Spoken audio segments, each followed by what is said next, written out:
Welcome back from lunch. We will reconvene this meeting of the Board of Regents. At this point, we do have one additional introduction that I was remiss in missing this morning. I would like to formally introduce Interim President of Dawson Community College, Vince Nix. Vince, welcome.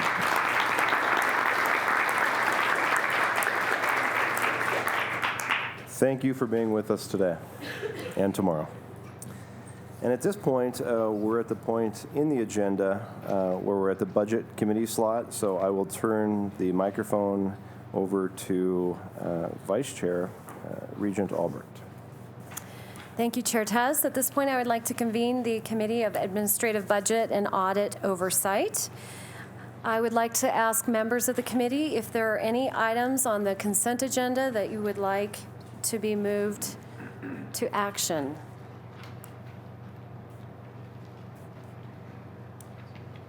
Seeing none, we'll move on to information. Deputy Commissioner Robinson.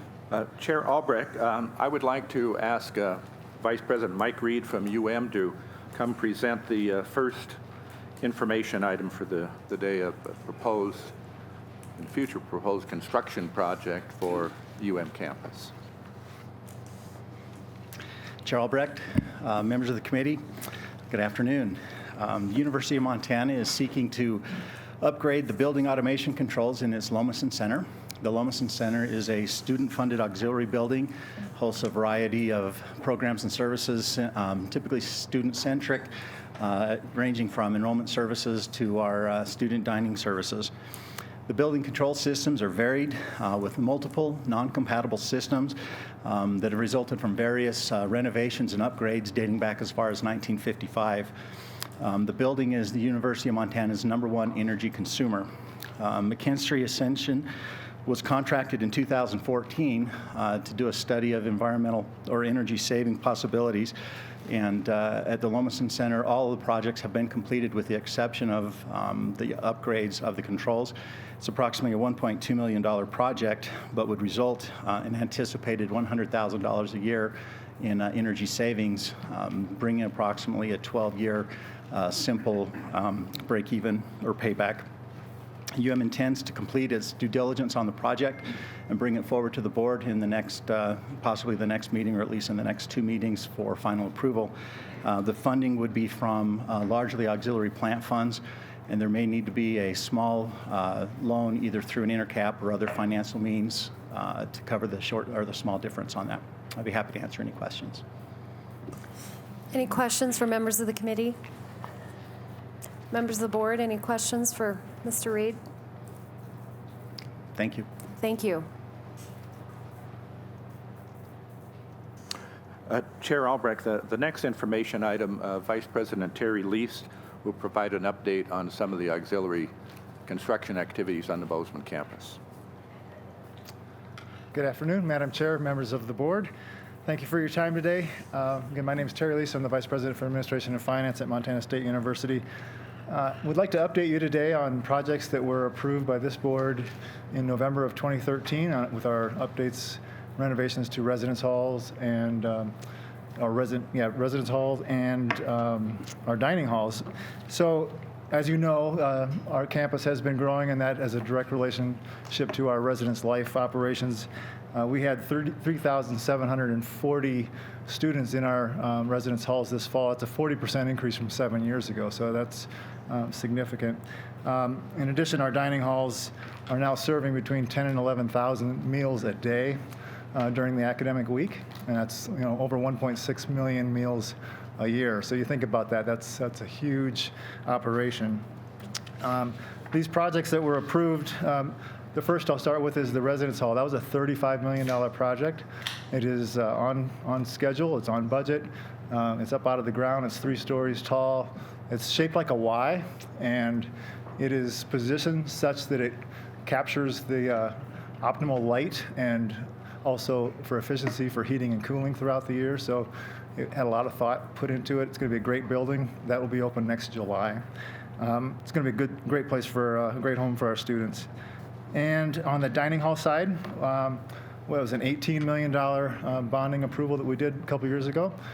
On that one, we started off with Miller Dining Hall, which is our largest dining hall facility. And as with any 50-year-old building, there were some surprises behind the walls and above the ceilings and below the floors.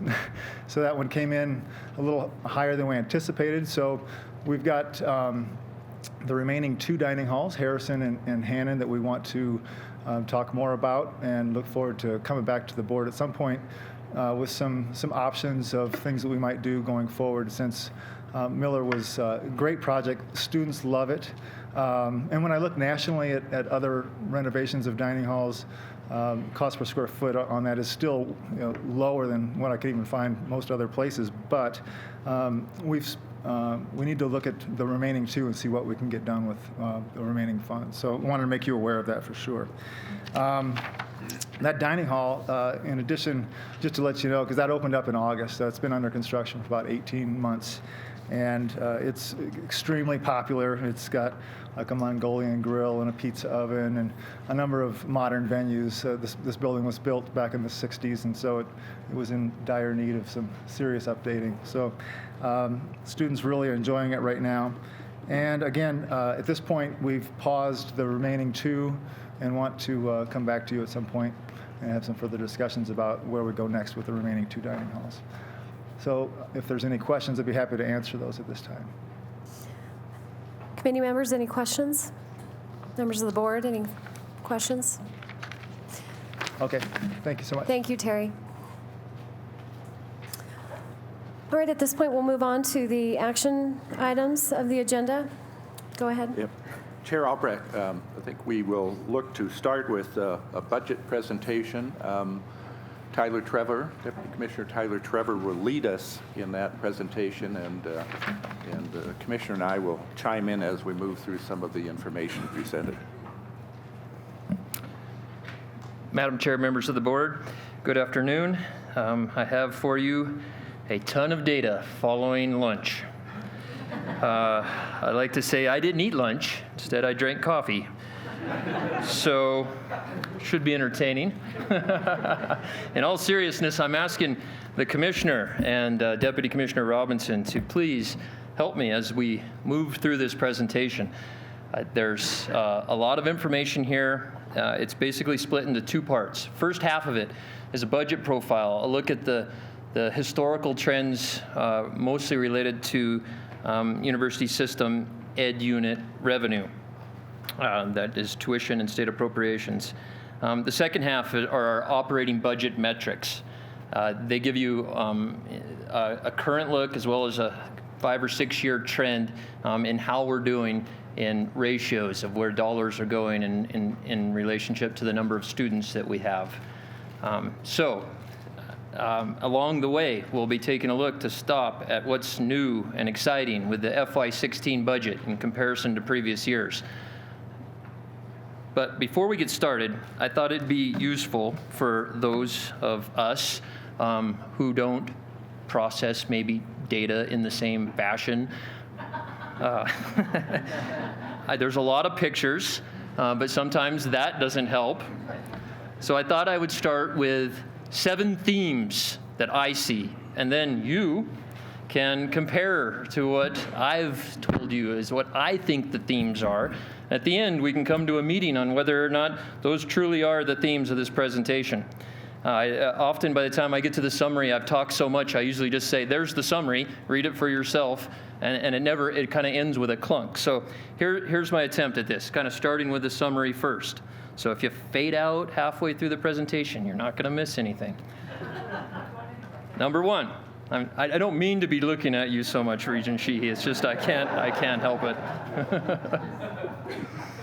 Number 1, revenue. Revenue in terms of tuition and state appropriations. The increasing trends over time, the moderate and modest increases that we've recently had. Directly connected with that, affordability. Enough state appropriations allowing us to freeze tuition again for a back-to-back biennium. Instruction, an emphasis on increased spending and budgeting within the instruction function of our campuses. Research, which we've all heard a bunch about earlier today. Agencies, something we haven't talked about so much in the past, but the strong and much needed state appropriation that we received to our agencies. And I'd be remiss not to say quality. Quality can be measured in a number of ways. One indicator that I'll point to is our student to faculty ratios. And finally, efficiency. You take a look at one metric of efficiency that would allow us to compare ourselves to every other state in the nation would be just how many dollars do we spend per student. And if we rewound the tape back 5 or 6 years, we would have ranked 50th in the nation in terms of dollars spent per student. So while you'll see an increase in expenditures per student over the last 5 or 6 years, I would still make a very strong argument that this is an extremely efficient system. We've moved, thankfully, from 50th in the nation to 40th in the nation. And a lot of that is attributed to a strong connection we've had with our legislative and our governor in partnerships to freeze tuition and increase state appropriations. So those are my 7, and maybe we revisit those at the end, or maybe we're just so tired by the time we get there we don't. But I offer those to you to keep track of along the way as some key points.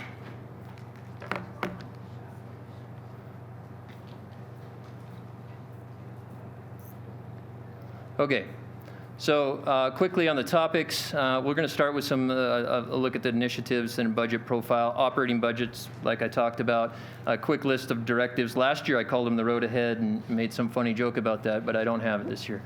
So, the strategic plan. I have to start with the strategic plan. This is what's the heart and soul of what we do, and it's sort of the 3-pronged answer that I will always use when caught cold on my feet and asked, what is it that the university system does? What drives your operations?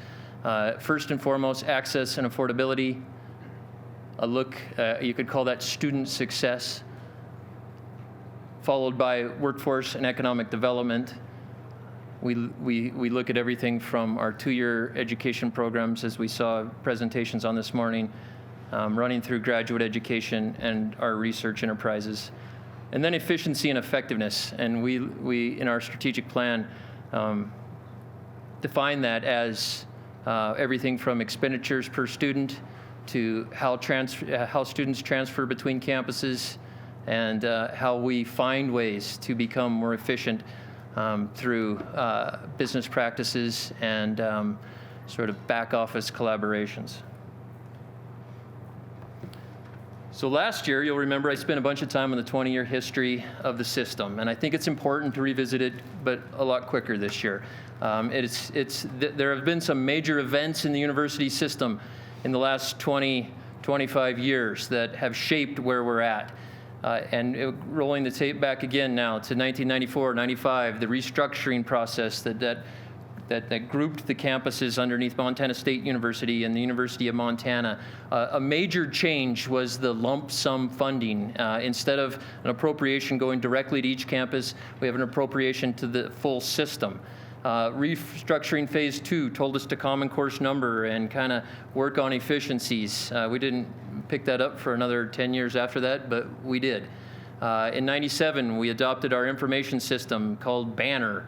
The University of Montana already had it. MSU came along and entered into this information system. In 2000, we decided to create a student data warehouse. All the metrics for the performance funding formulas come from this. The data, the heart of the data that measures student success is in our student warehouse. We have over almost 15 years worth of student information. It's really unique and very powerful. Shared leadership is a statewide process that set up basically what's in our strategic plan. In 2006, we adopted the strategic plan. I started working that year here, just in case you were wondering. In 2007, we received an appropriation, a big-time one for common course numbering, $1.5 million. I think another $900 to or maybe $1 million for distance education. Those were our big system initiatives. for at least 2 to 4 years. At the same time was our first full tuition freeze. We built a data warehouse and for finance along the way. That's what generates all of this operating budget report. I should say Frida Hauser, our Director of Accounting and Budgeting, she's responsible for putting all this information together, working with the budget officers from each campus and using this information system to bring this data out in a heck of a lot more efficient fashion than it ever has been in the past. We did things called Regents reform work groups. We all heard about the 2-year college initiative. We renamed the COTs. We adopted a new allocation methodology for distributing that lump. Everybody knows about performance funding and Complete College America, an emphasis on dual credit. Freezing tuition for 2-year colleges that entire time. When we make it through FY17, it'll be 10 straight years for 2-year colleges in our system. 8 out of 10 for the smaller 4-year campuses, and 6 out of 10 for our flagship campuses. I put that up against any other state in the nation as to, some have frozen tuition before, but on a system level for a long period of time, we stand alone. And then finally, the research initiative, which we talked about at great lengths this morning. So I just kind of hit this slide a little prematurely. Tuition freeze. I want to talk briefly about Complete College Montana. It frames for us some of our bigger system initiatives. We've actually hit on a lot of these today. Math pathways. We haven't talked a lot about dual enrollment lately, but we definitely have great things to share there. Developmental education reform, performance funding. We have a host of metrics that we've adopted and measured consistently for 2 years now that serve as the framework of our performance funding model, but also our excellent progress and outcome metrics that lend themselves to information on how well we're achieving our completion agenda by getting more citizens of Montana to earn a degree and move us towards that 60% mark that we all talk about. The research initiative, and then student success initiatives. I'd be remiss without talking about these. Ron Muffick talked about financial literacy. I believe he'll talk to us tomorrow a little bit about our sexual assault training and alcohol training, the prior learning assessment. We're going to hear more about veteran success. We don't want that to take a back seat. And definitely, we've heard about Rev Up and our healthcare grants. So that sets us up for, I guess, how do you set it up for a $1.5 billion budget? And that's what we're asking you to approve. And the amount of information that is behind every one of these slices of pie is obviously enormous and split by campus. Here we have it rolled up for you into the large chunks. And before I hand this to Deputy Commissioner Robinson to take a closer look at, I want to mention that bottom chunk, the current unrestricted portion, that's made up of tuition and state appropriations. 95% of what you're going to see in the rest of these slides relates just back to that and for our education units only. And when I say our education units only, those are the units of the Montana University system that are named in statute. And there's 8 of them named in statute. Although we know we have more than that with our embedded 2-year campuses and, of course, our closely related partners with the community colleges. But it's those 8 campuses that really this budget presentation is focused around in the current unrestricted funds. And so those 8 campuses, the MSU side, Montana State University, Montana State Billings, Montana State Northern, and Great Falls College. And then University of Montana, Montana Tech, University of Montana Western, and Helena College. I would die if I ever got those wrong, but I actually have to think about it as I'm doing it to make sure I don't leave anybody out. There's embedded 2-year colleges within that. Those budgets are housed within their parent. Missoula College is inside of the University of Montana's budget. So I'm going to take a break there for a second and hand it off to Deputy Commissioner Robinson to frame this for you in terms of the all funds budget. Members of the board, Elizabeth, you click on that all funds budget.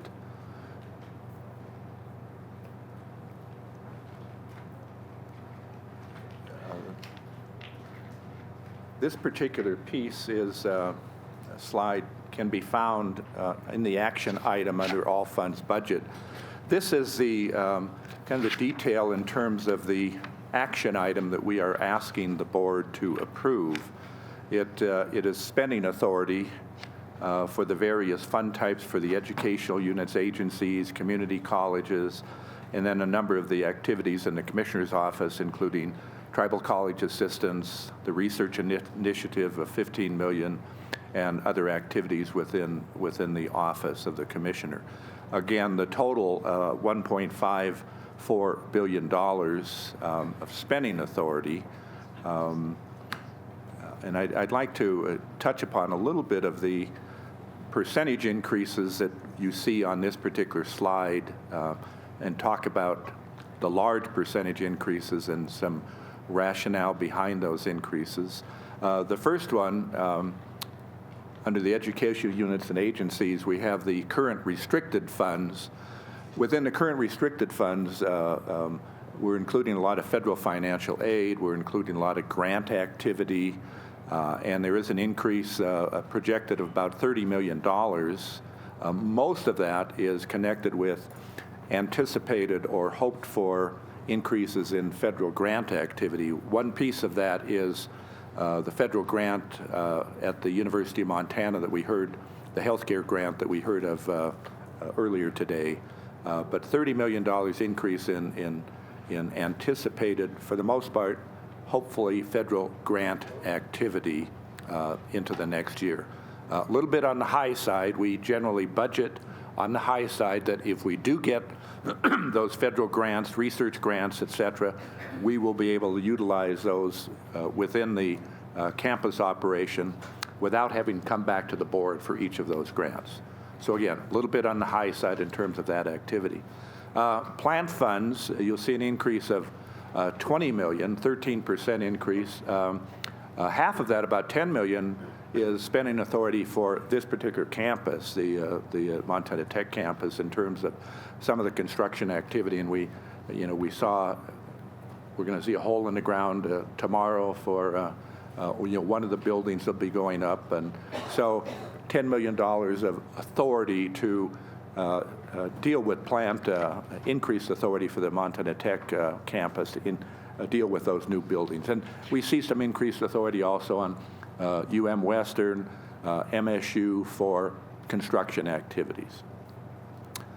That's probably a fairly realistic number in terms of the total dollar amount of plant fund activity that we will see within the university system for the next year. Down further, as you do see the research initiative, we have the entire $15 million included as spending authority in this year. That is a biennial appropriation, so the expenditure on that could flow to next year also, and a lot of it probably will. But we do have that total authority showing in this particular fiscal year. In the Office of the Commissioner, the state special revenue account, 89% increase, $619,000. The majority of that, $400,000, is connected with the new legislatively approved STEM scholarship program. That is funded with, let's see, gambling revenue. What is that? Lottery revenue. So it is a state special revenue flow for the state of Montana that comes to our office. That is expected to increase over the next couple of years, I think, to be $2.5 million when it's fully implemented. There's also a small increase in, or about a $200,000 increase in the funding for the Mr. PIP program, the Montana Physicians, Rural Physicians Incentive Program, that repays educational loans for physicians that will locate in rural areas of the state of Montana. So we've had some pretty good increase in that activity, which is, I think, very, very good for the state. The increase in the federal special revenue is more of a bookkeeping entry to allow spending authority for our GSL program, Guaranteed Student Loan Program, in the event that we would see an uptick in student loan defaults, and these are student loans that are connected with the old loan program, the FELP program. They're not defaults connected with the new program. Those dollars flow directly from the U.S. Department of Education. So again, it's the spending authority. We hope that we would not spend to that particular level, but if we need to, we'd like to have that authority. You might want to clarify where those funds would come from. Yes, a good point. Regent Johnstone indicated that those are federal dollars. Those default loans would be paid for by the federal government. I think that match rate or payment rate is 95% of that defaulted loan. The proprietary funds, those are our self-insured benefits program and self-insured work comp program. Those are system-wide programs, 7% increase. Most of that is on the health insurance side. We are seeing some uptick in terms of health insurance costs. And the last item, a small increase in other private funding, private grant from, I think that was a USAA grant of about a little over $100,000 for the year. So those would be the, looking just at percentages and the higher percentages and talking about those. The total increase percentage-wise, 8%, $108 million of spending authority request over last year. We'd certainly be willing to entertain any questions, any remaining questions on those. Regent Johnstone. Thank you, Chair. Could you comment on how the additional performance funding affects this information that's in front of us? Where does that show up? I might have to throw that back to Tyler, but it is in the current unrestricted for campuses. Madam Chair, Regent Johnstone, yes, it's in the current unrestricted for individual campuses. The allocation of the $15 million, part of the lump, and so it's showing up there. And that's a $7.5 million increase in and of itself over It'd be last year. It's a $15 million amount that we ran through the performance. The amount that is $7.5 million more than we used last year, not necessarily $7.5 million more in new dollars, though. Thank you. Deputy Commissioner, could you speak to the decrease in the general fund of the Office of the Commissioner? Madam Chair, yes, the general fund decrease the Office of the Commissioner was related to a downward movement in the funding of some student financial aid that had come to our office previously. And I think the total amount was probably $3 million in terms of that downward movement. In the legislative arena, there was the discussion regarding need-based aid and the STEM scholarship combination. And the legislature adopted moving in the direction of the STEM scholarships as opposed to continuing some of the need-based aid that was previously in our budget. And again, a loss of $3 million, a gain of $400,000, but we do expect that STEM scholarship to get up to $2.5 million a year within the next, I think it is a 4-year implementation of that, Tyler? Right, sure. Thank you. Commissioner? Madam Chair, I was just going to comment on the previous question. So remember, as part of the tuition agreement, we pledged that we would use part of our budget toward performance-based funding, but there's no difference in the allocation when the state gives us the funding. It's a grant fund. It's in a lump, and you know, I think by Constitution they can't really line item those issues. So it's not distinguishable in the budget, but it is in the budget and how we allocate it to the campuses. And Madam Chair, just one other comment on this. We do have information in the attached slides, et cetera, that provides the detail regarding the state appropriation dollars for the year, and the total of the state appropriation is $262 million in terms of the various activities. So of this $1.5 billion, $262 million of that is appropriated dollars flowing from the state of Montana.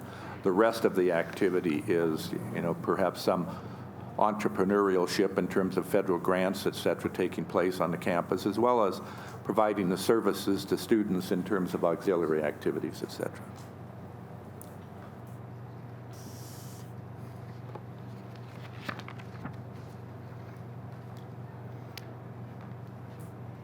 Okay, moving on. That's a breakdown of what Mick just covered. So we shift gears here a little bit, and now remember, we're just focusing on the education units now, and we're going to stay on that trend for a while. And so I'm leaving behind agencies, which are about $30 million of that $260 million Mick just mentioned. The community colleges, let's set that aside for a minute. There's another $30 million, and then there's some money, and these are all rough figures, the commissioner's office, that end up in that 260 some odd million.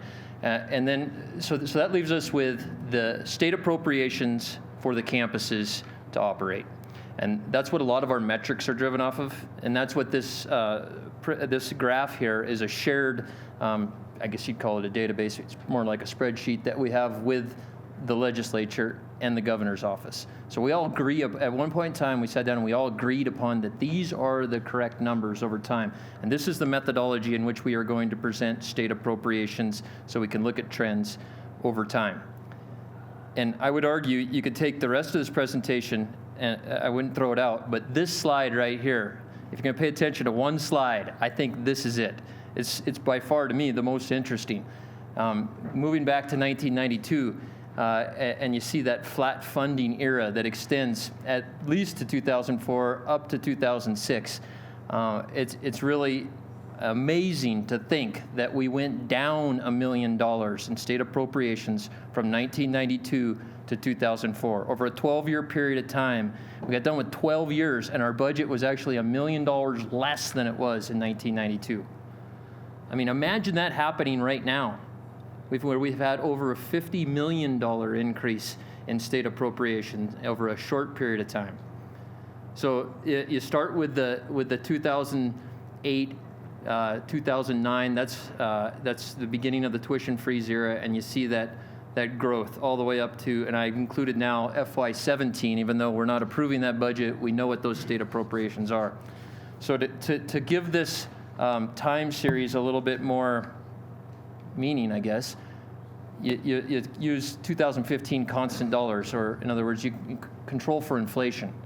And when you do that, you get this trend here that you'll see reoccurring. Every time I say we're going to use constant dollars, you start to see this kind of mapped out graph come up. You see the first 3 years of a downslide, then you see for almost all years except the years where we've had a full tuition freeze, which is now, there'll be 3 biennium where we've had a full tuition freeze, 08-09, the 14-15, and 16-17. Those are the only years you get over the flat funding that started in 1995. It's really kind of incredible. So that shapes, this plays a big role in shaping where we are today and in our overall educational revenue. And when I say educational revenue, I mean state appropriations plus tuition that campuses have for their general fund and their current unrestricted budgets. So for every time you look at just pure dollars, you have to compare it to students, because student populations rise and drop. And in terms of state appropriations, the state funds resident students. So we take a look at state appropriations per resident student, and you see pretty much generally the same type of flow there in growth since 07, although you see kind of this bigger pronounced dip in 2011 and 12. That was a time when state appropriations went a little flat on us during the recession. It was also a time when our student population was spiking. So there's that dip, and then now you see this accelerated growth coming out of there with the last 2 tuition freezes, and in terms of resident students, not much growth at all. So we can also look at that in terms of constant dollars. You see, again, really more of a pronounced drop from 1999 through 2006, and then the eras of our full tuition freezes pulling us back up in terms of state appropriations, and definitely that case again for 16 and 17. So coupled with state appropriations, you have the tuition revenue on the other side of the formula here. And then inside of that, you have the split between non-resident and resident tuition. And so this gives you a look at tuition revenue back to 2005. We don't quite have the same time series so I can couple it with all the way back to 1992. At least I don't. But you can see the growth in tuition. We certainly had an increase in tuition revenue over a period of time when we were freezing tuition. There's a notion that tuition revenue is just going to be flat. There's a couple ways you can increase it. You can grow your resident students, or you can increase the amount of revenue you're getting from non-resident students, either through enrollment growth or tuition increases, which we've had both of. So you see a larger, the light blue bar, which eventually turns pink for FY16, grows over time, and that's our non-resident tuition revenue. And that's an important part of our business model. It's an important part of our revenue that helps us keep our operations going. It helps us keep the cost of education down for resident students.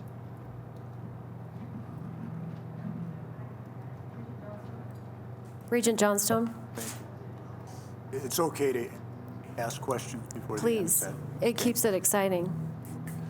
For So, some.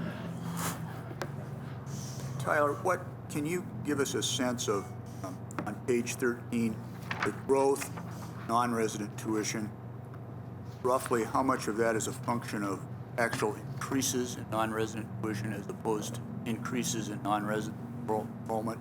And I assume for the in-state, the tuition has been flat over that period, so the decline is entirely a function of lower head count. Is that fair or not? Regent Johnstone, it's fair. It's spiked at the resident now. I'm talking about the resident enrollment was at a spike in FY12, and since that time we've incrementally dropped by 1 to 2% in resident enrollment. Non-resident enrollment on the other is almost the flip of that. Granted, we start with 29,000 student FTE for residents, and we have 6,500 student FTE for non-residents in FY12, and we grow that non-resident enrollment by 1,000 over that 4-year period of time.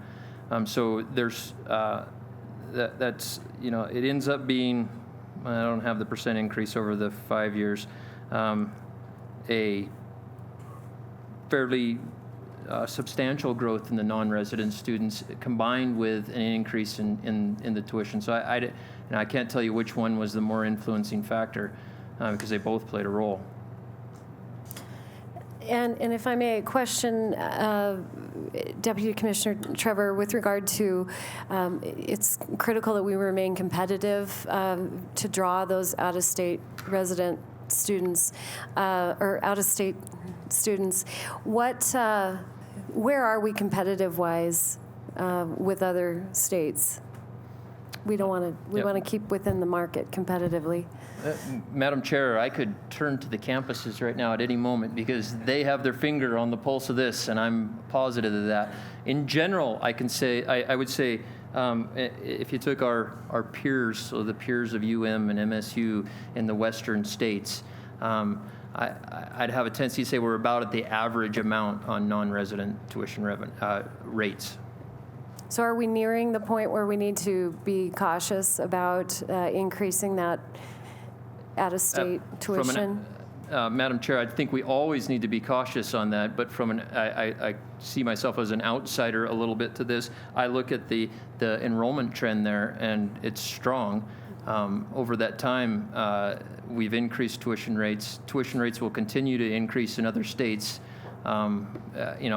We're going to have ability to grow the tuition amounts, but to what extent, I'm not going to be able to comment on that. Commissioner Christian? I'd just add a few thoughts to that. Yeah, exactly. While other states are increasing tuition, so we have the relative difference has stayed about the same. We have not had large increases, but Regent Johnstone, to your question, all of those years represent some increase in non-resident tuition, so it's absolutely a factor in there. We continue to see growth. But we have largely left those non-resident pricing decisions to the campuses, and I do believe that they do have their finger on that pulse. They watch it very closely. I mean, at this point in time, it represents over half of their revenue stream, so they're very cognizant of where that's going. But yeah, I think it's something we need to continue to monitor closely. We don't want to price ourselves out of there, and ultimately it sort of becomes a growth strategy or either lack thereof to how those campuses will price the non-resident tuition. But I know they've tried to stay very competitive. I know, although we've had increases, they've been modest. I think the largest one we've seen over a maybe 6 to 8 year period is around 5%, 5.5%. So we haven't seen any great increases that would move us more rapidly than surrounding states. Regent Nystuen. Thank you, Madam Chair. Deputy Commissioner Trevor, do you have help me understand a little bit about the mechanics of tallying enrollment levels right now? I presume the campuses are busy finishing their final tallies on making their announcements as to enrollment. How do the regents and the commissioner adjust this budget, if you will, based on significant shifts in actual enrollment? They're not exceeding, or they're exceeding, or they're not with regards to how many students are actually on campus and paying the bills? Madam Chair, Regent Nystuen, it starts with our collection of the operating budget information in terms of what their budgeted FTE are. So that's their projected FTE for the year. We put that into a database. We run a whole host of ratios against that database. In fact, I'll show you real quick on the screen what it looks like. I don't want to take us into those, but all the information from this presentation is, at least the second half of it, is a roll-up of that information. And so while we're feeding the information in there, we're producing output, we're critically analyzing it. I remember past budget years where we've gone back to campuses and we say, that looks unrealistic in terms of what we've seen in trends for you in the past X number of years. So we use that as a control mechanism on the front end. Then as we move through this semester will constitute roughly half of what their annual FTE is now. So annual FTE is all the information you see in here is based upon an annualized number that includes spring. But fall definitely is a precursor to what we'll see down the pipe.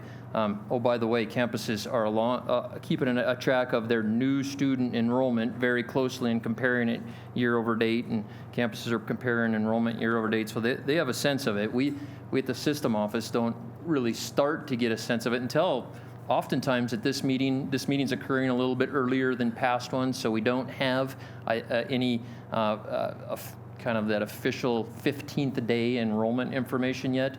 We'll start to see it trickle out. So on the 15th day of class, students can no longer get a 100% refund for their class. Now they're going to be counted as students.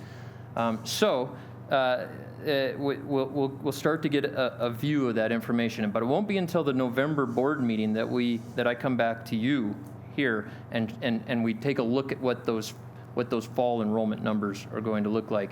Although I think if we asked any one of the campus presidents or chancellors or their staff where they're at right now, they have a very, very good sense of it. I think if they were, and I can't think of any recent examples, but falling way off the mark, they would alert us early because it's really, that's when it's a benefit of being in a system because we have collaborations and ability to help one another. Commissioner? Madam Chair, I guess for point of reference, so the tuition dollars will definitely affect the budget and ultimately the expenditures. If there's significant changes in those, we would come back to the board. But keep in mind, unlike the community colleges, we don't have a true FTE component when it comes to state funding or a reversionary period. So that per student count affects how we allocate, but it isn't as critical to us as in terms of a reversionary clause. We actually left that methodology in 2006 when we did the first year of the cap, and we sort of became a a present law adjusted or a base plus budget with the legislature since then. Now, I don't know where it goes in the future, but one of the things that we did in the cap was eliminate the reversionary clause that was in there. So what state funds we have, we can count on those funds. The campuses will need to make adjustments based on enrollment, and ultimately tuition dollars that come with that enrollment up and down. But again, unless it's a significant change, the budget that you have before you is probably what will get approved. Regent Johnson. Commissioner, is the tuition revenue that is generated at a particular campus that owned by that campus, or can that be reallocated? Regent Johnstone, Madam Chair, the tuition at those campuses is held at that campus. Now, I wouldn't want to say that sometimes our flagships have reallocated some funds across their side of the system. That has definitely happened in various instances, but for the most part, those campuses maintain control of the tuition dollars that they collect. Chancellor Blackadder. Chair Albrecht, members of the board, one point, going back to that out-of-state tuition, I just remind you that when you have WUI-based 1.5 times in-state tuition, it is an issue that becomes over a long period of time, right? So in effect, we have not increased the WUI component of our out-of-state tuition revenue. And so what happens, and you were talking about the competitiveness of the out-of-state tuition, I think you see, for our two-year schools, it may not be as important. I wouldn't go generally speaking, but we have a very small out-of-state portion that are going to Highlands College. But so you start looking at how much you raise out-of-state tuition, and there are some guidelines that talk about the cost of educating per student, and your out-of-state students should be pretty much paying their share of that, and so you have some influence on that in-state tuition fixed for the WUI as well, right? That will influence your out-of-state percentage that you increase. So there is danger. I would point out there is some danger in that process of becoming less competitive on the out-of-state. Thank you. Commissioner? I just curious if everybody's comfortable with WUI. Certainly have a lot of people new to the budget presentation. Western Undergraduate Exchange, facilitated by WICHE, a compact between 16 Western states, sets tuition for non-resident exchange students under the WUI program at 150% of that state's rate. So we have, in a sense, capped that at the same time. And that'll be an interesting piece moving forward on how that goes. There's been conversations at the WICHE level. Some states are pushing back a little bit at honoring the 150%. So far, that compact has stayed intact. But when you compare those students to other non-resident students, they're paying significantly less.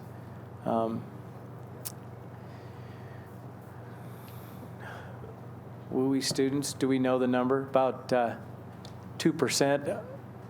3% of our... I could switch out of this presentation and get you the exact number, but yeah, I'd say maybe closer to 5%. Yeah, I guess we've budgeted at 4% with the state on several of the previous budgets, so it's a significant number of students.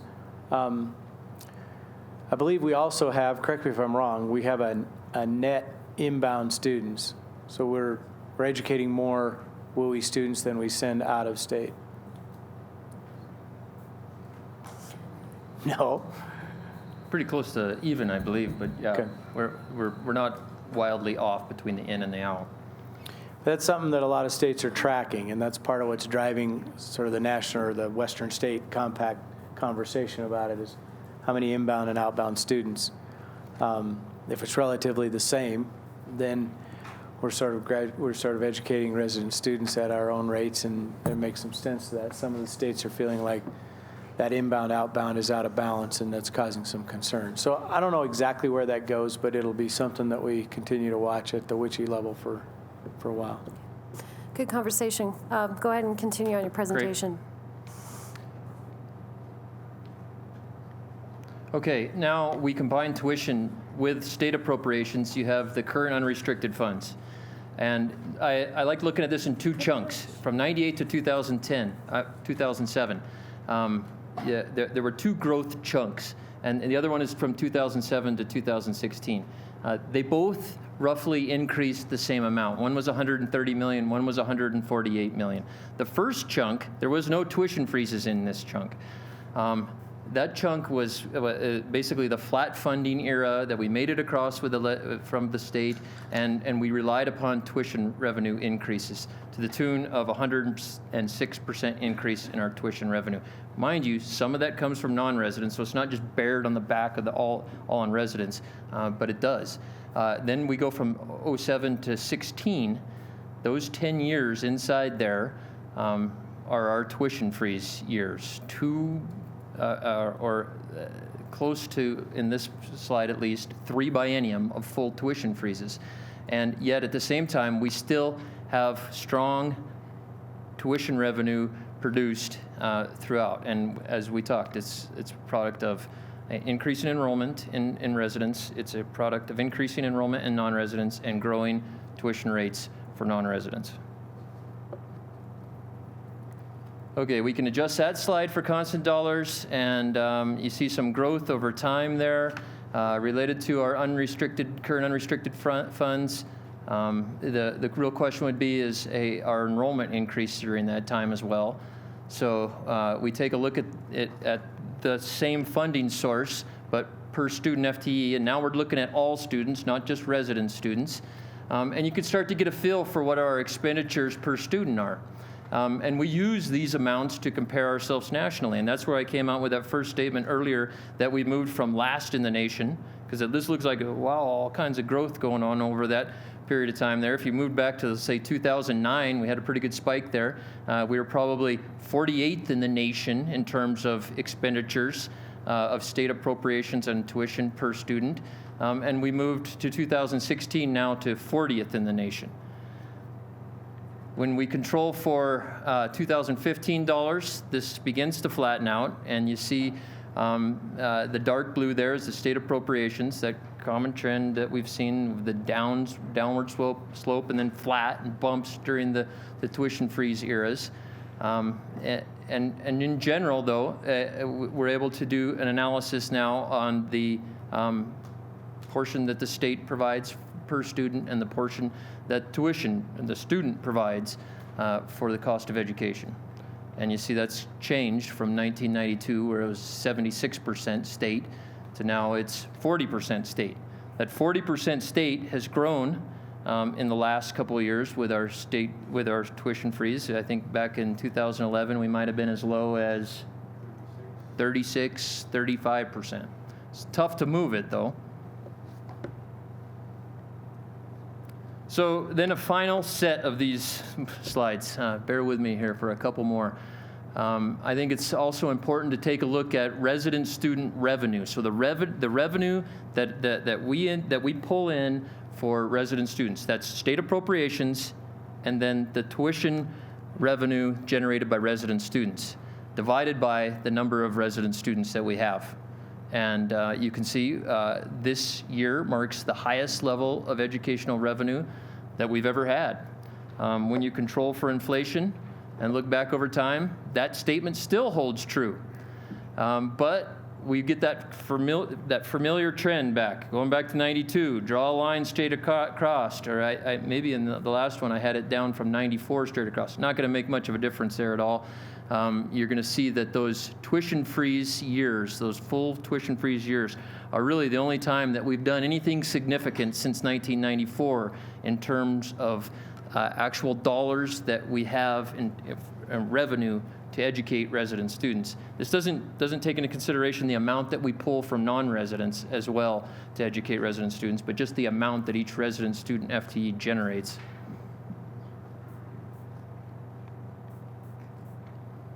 So here we're going to hit that summary thing again, where I go, well, I've talked too much already, so I've summarized some of these points here at the end.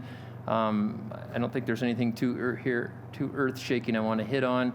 I'll breeze past that and take a quick look, and we'll move into the operating budget metrics. The first thing we have to do before we look at the operating budget metrics is take a look at where we are at with enrollment. And you can see from '05 to 2011, or 12 basically, is where we saw the growth. '08 to 2012 is where the big growth comes in, the increase of 5,000 FTE. And since that time, we have kind of incrementally stepped down for a few years there in a row. The relevance of this graph too for all, so about 2006 through 8, all trends sort of pointed toward a declining demographic in Montana, and we spent a lot of time at board meetings wondering about what would happen with enrollment trends, and almost all of those pointed in a slight downward trend.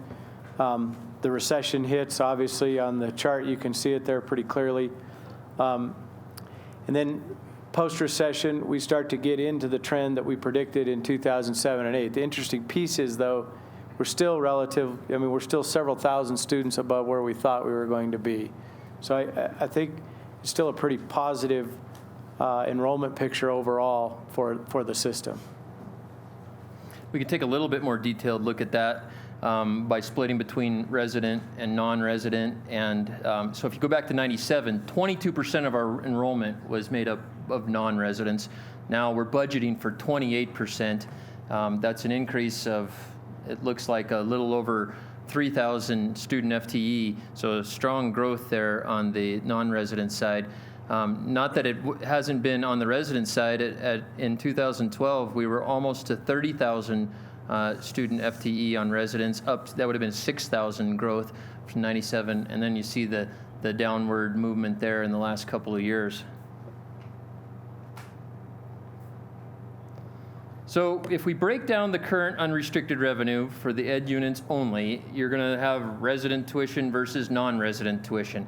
And you can see those first two lines as we bump along there. You see resident tuition going down. We're basically froze across this entire time. We're at 2013 rates in 14, 15, and 16. So you're seeing here 2% decline budgeted for resident tuition. That's going to be made up with a 6% increase over FY15 for FY16 for non-resident tuition revenue, for a total, looking at a total increase of 2% or $6 million for tuition revenue. Almost close to the same amount. We're at ed units only now, so the dollar amounts are a little bit different than what you might have seen in an all funds budget. It's about a $7 million increase in state appropriations. We do some other revenues, which if we have to talk about those, I have to quickly pitch to Frida. But then we have transfers that differed a little bit between this year and last year. End result is $11.5 million increase over FY15 for a 3% growth in our current unrestricted funds. So then we take those dollars and we divide them by student FTE yet again. And we see that the growth has been pretty strong since FY10. I would argue, again, this was needed growth, pulling us up from basically last in the nation to 40th in the nation. I want to take just a second here, and Elizabeth, if you can click on campus level metrics, just so everyone can see sort of the depth of this information. It's much more than just that slide. So that slide was built on this MUS roll-up here, and it includes much more than what I just presented there. It has the total number of faculty FTE, admin FTE, the classified and professional staff, our total expenditures, instructional expenditures, waivers, net expenditures, the total expenditures minus waivers, and then a bunch of ratios. So that's for the MUS. And then if you scroll to the left just a little bit and show, there's a link here for each campus. So you can pick any one of the campuses. You can compare them to the trend of the overall system. You can compare them campus to campus. I'd argue most importantly, compare them to themselves over time. And what we have now, 7 years of data there for you to take a look at. So this gives you kind of the magnitude of the data overload you could have if you wanted it. And we're ready to roll into that zone if you want, but I would urge us to stay within the presentation. So get back there quick, Elizabeth. I saw a couple heads shaking. So okay, all right. So let's go on. I'm in control now. expenditures by program. I think this is one of our longest standing metrics that we've had. We even have it back to 1985. And it's a great, very high level view of where our dollars are being spent. The current unrestricted dollars, you can put them in different categories: instruction, research. Now don't get confused with research there. We have $300 million of research that's in the current restricted area. So it doesn't show up here. These would only be state funds. Although in the future, the $15 million will end up in this category. We're going to have to kind of adjust for it to make sure we're comparing apples to apples over time. And then we have public service, academic support, student support, institutional support, operation and maintenance, and waivers. All campuses across the United States use this same program expenditure category. And we can then set benchmarks. And some of those benchmarks that we've set, and you've heard this before, is that we look for at least 50% in instruction. And so you go back to 1985, and you see, okay, did we have 50% in instruction? We did. We have 53. And you go through to 49%. And then I get really kind of micro there in 2013, 14, and 15. And this year, we're budgeting for 50% in instruction. Another way of taking a look at this is that I would say we need 50% in instruction, but we need more than that. We have other things we got to worry about. So let's try this: 70% in instruction, academic support, and student services. So we add those all together. How have we been doing? Well, last year in actual, when the budget was all done and we spent the dollars, we had 69%. We missed it by 1%. This year we're coming back. We're budgeting for 70%. I'd say we have a pretty realistic budget, and I think we have a pretty realistic chance of hitting that, but we'll see. One thing I'll note in this, if there are any questions on this, I'll jump to the next slide, and it relates back to the other slide as well, is that when you take a look at instructional expenditures, okay, so that's what gets a lot of the attention. What % are we spending in instruction? I said back in 1985 we were 53, and now we're budgeting for 50. So we're struggling to get back up there, and we're making some progress. There's two ways of measuring it. One way, you can include the waivers that we give students. You call them waivers and scholarships when someone comes and we discount the amount off their tuition rate. Well, we record that as an expenditure. And so when you do that, you create two pots then. You create a pot called gross tuition revenue, and then you create a pot when you just count up your actual dollars that you have, that's net. And so if you use gross, that's what we've used over time. You end up at what we're at right now. We're budgeting for 50. But when you use net, and campuses like to do this because it intuitively can make more sense to them, and at least when you're looking inside the instructional budget, you see the dollars that you have to spend, it moves up to 55%. So if you just look at those two lines, forget the bars in the background at the moment, you just look at those two lines, you can see how it's been over time, the difference between gross, based on gross tuition versus net tuition. Okay, the other point I want to make here is that now, don't look at the lines, let's just look at the bars. The growth in the dollars per student that we're putting into the through the instructional portion of our budget, and really we've moved more than $1,000 per student over a 6-year period of time into the instructional portion of the budget. Some of that, I would admit, we've had not as strong of enrollment right now as we did in FY12, and that contributes to it. But it absolutely couldn't cover the entire amount. Are the Regent waivers included in the blue bars? Yes, Are they included as expenditures? they are. Okay, so that's one of the, I mentioned at the beginning of this, one of the themes, the spending that we've put into instruction and the continual effort that's been made to increase that. We see it as very incremental growth over the last couple of years, getting back to 50, but we see a strong amount being put in per student and the growth there as well. Tyler? Yeah. Excuse me. Is there any rationale for not recognizing revenues on a net basis here? With student waivers, we're not getting the revenue. So I know there may be some budget elements, but if you look at the amount of revenue that we have to spend to pay all these costs, we don't get student waiver revenue. So you're really calculating a percentage of spending on a particular item. I wouldn't do it based on revenue.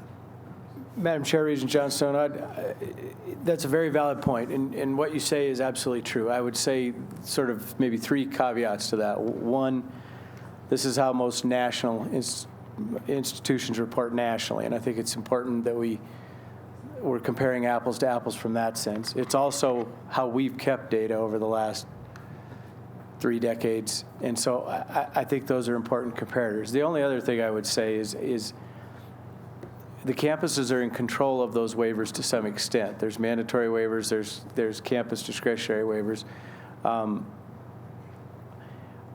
I think that needs to be managed as well as a subset of this, and we've had conversations about waiver growth or not, and I think it's important that we keep a benchmark that is consistent through time and consistent with what other campuses are doing. I don't want to shift the line to make it look different than it is. And when we're talking about a national benchmark of 50% on instruction, that's what everybody uses. So I think it's important that we maintain both, but I certainly understand the rationale. Yes, that's the money that they collect, but they're also control of the discounts that they give. And I think it's important that we recognize that too. Regent Nystuen? Thank you, Madam Chair. Philosophically, is there the waiver thing, is that used potentially almost in some respects against us, where Campus A competing for a student could potentially use a waiver and Campus B gives a bigger waiver and back and forth? I mean, and I don't want to get into the weeds and the detail on that, but is there that risk to the organization as you watch that trend line go upwards here as the level of waivers? Is that a control situation that you take a look at, Commissioner? And, Good question. Commissioner? Regent Nystuen, Madam Chair, yes is the answer. I mean, there's certainly some of that. I think myself, presidents have visited about that at a fairly large extent, and that's a concern, because I think as you look at the numbers today, these are system-wide numbers, and as a system, we don't benefit from that. We benefit when students attain their educational desires within the state. It doesn't really matter for a business model. As a bank president of many branches, it doesn't really matter what branch they come in, and I don't want to spend a lot of money trying to dictate what branch they use. So yeah, I think you're right, and it's one of the reasons that I don't want waivers to get out of hand by any means, and I don't want to move to a measurement that we don't look at waivers as part of our overall model. There's certainly a cost, and not all waivers are that. I don't want to misrepresent that, but there's some of that, and I think we're working as a system to get control of that as best we can. But it's something that we definitely need to continue to monitor. You know, okay, go ahead. Regent I'm back on what's included in the blue bars. Okay. So in the fiscal year 16, you've got $6,794 expended per student. Is 10% of that, roughly 9.1% of that that's listed in waivers, not actually expended, but just... Madam Chair, Regent Shi, I see how I confused you. I took it from a gross standpoint, but waivers are in their own category, so they wouldn't be in the instructional expenditure category. Okay, thanks. When you do the percent of your total expenditures and how much is in instruction, then it's in the denominator. So if we back up to that, you can see instruction is discrete from waivers. And so the blue bars don't contain any waivers. It's only when you do what percent of your overall spending ended up in instruction did the waivers influence it, because they're in the denominator. Gotcha. Committee, I would like to ask if it would be the pleasure of the committee to ask the Commissioner's office if we would like them to do an analysis on the waivers and come back with a recommendation of how to look at some of those issues and perhaps put some structure or some guidelines around that.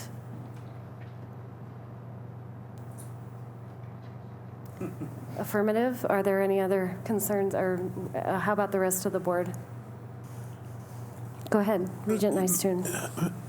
Thank you. Yeah, and I guess if we could get into kind of the broader categories of what they are, because again, I think I heard that some of them are. Okay, I'm two slides away. All right, okay, sorry about that. Okay. Let's get to that. Okay. More questions, we'll dig as deep as you all want. Okay. Okay.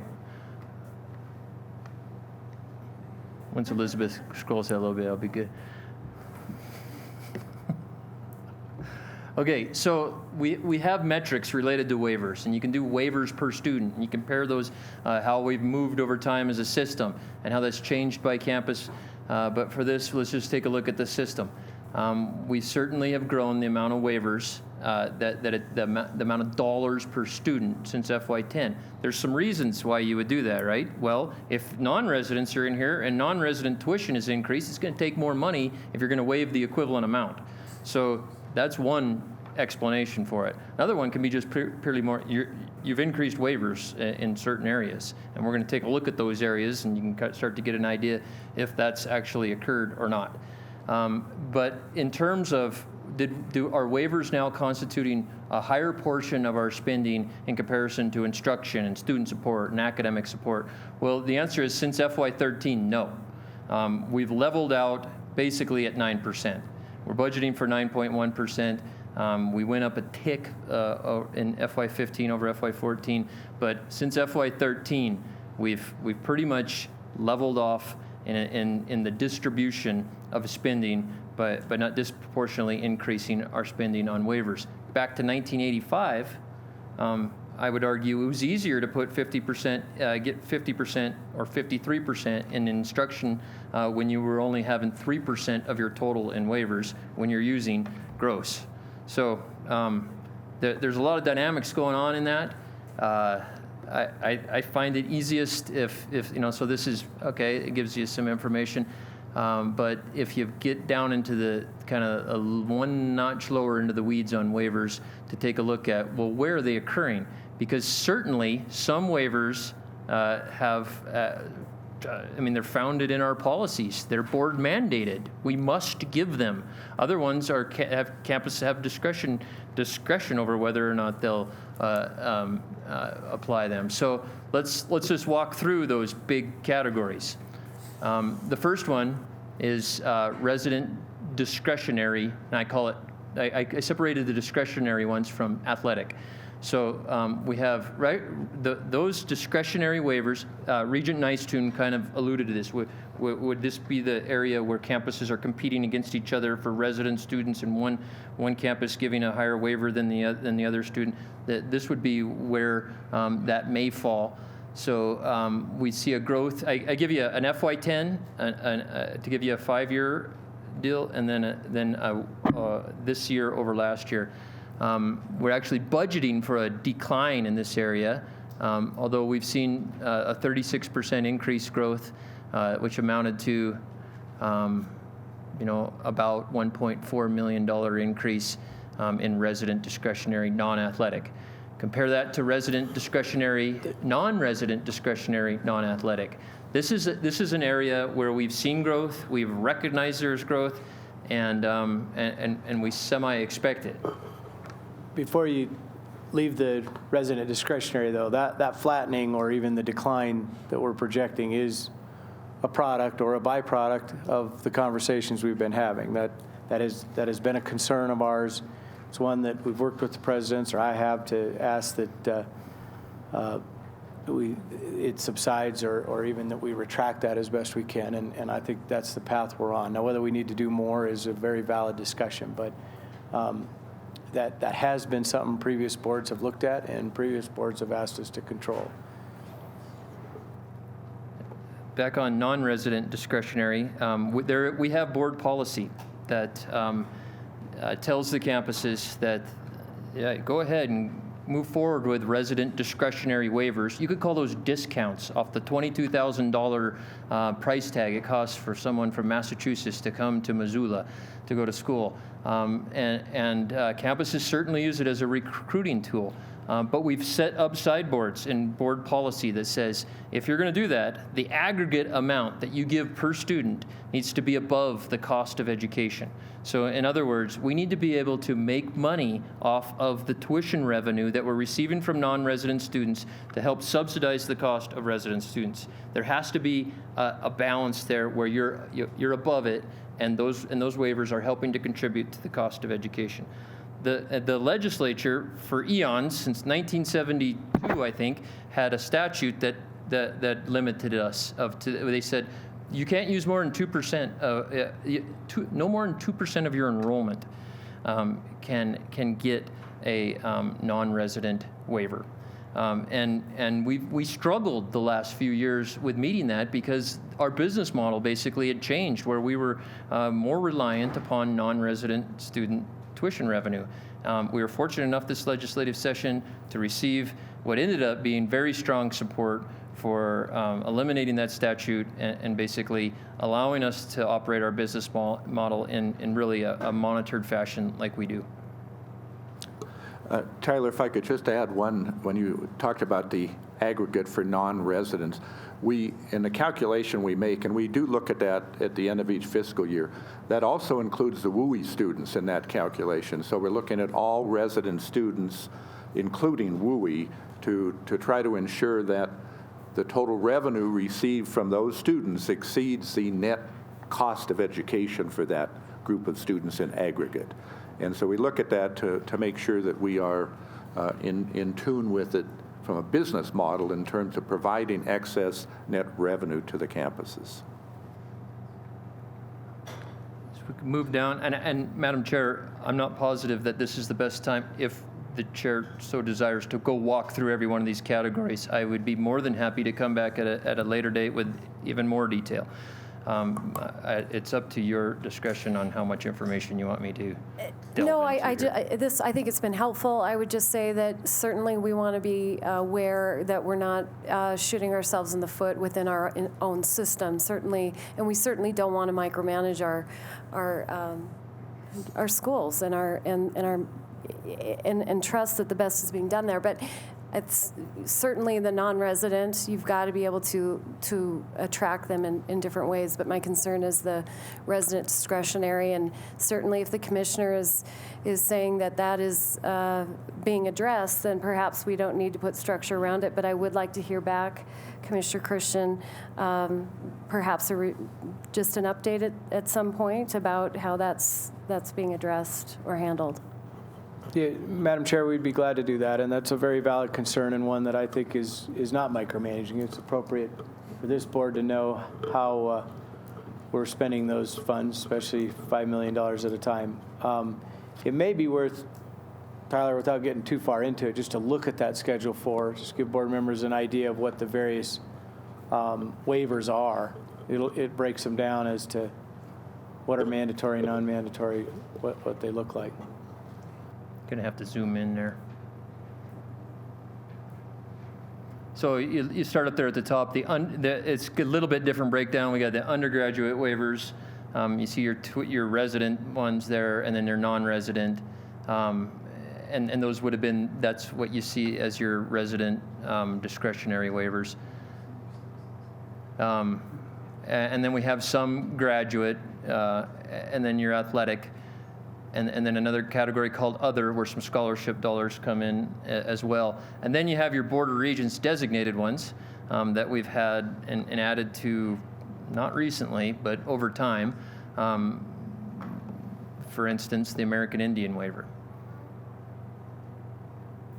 So those designated or mandated waivers are 8.5 million of the total.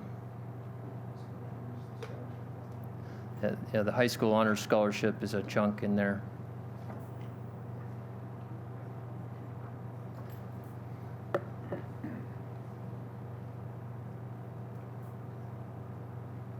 Okay, I would have amended my themes at the beginning to add another one called waivers, and the importance of waivers in the overall budget cannot be underestimated.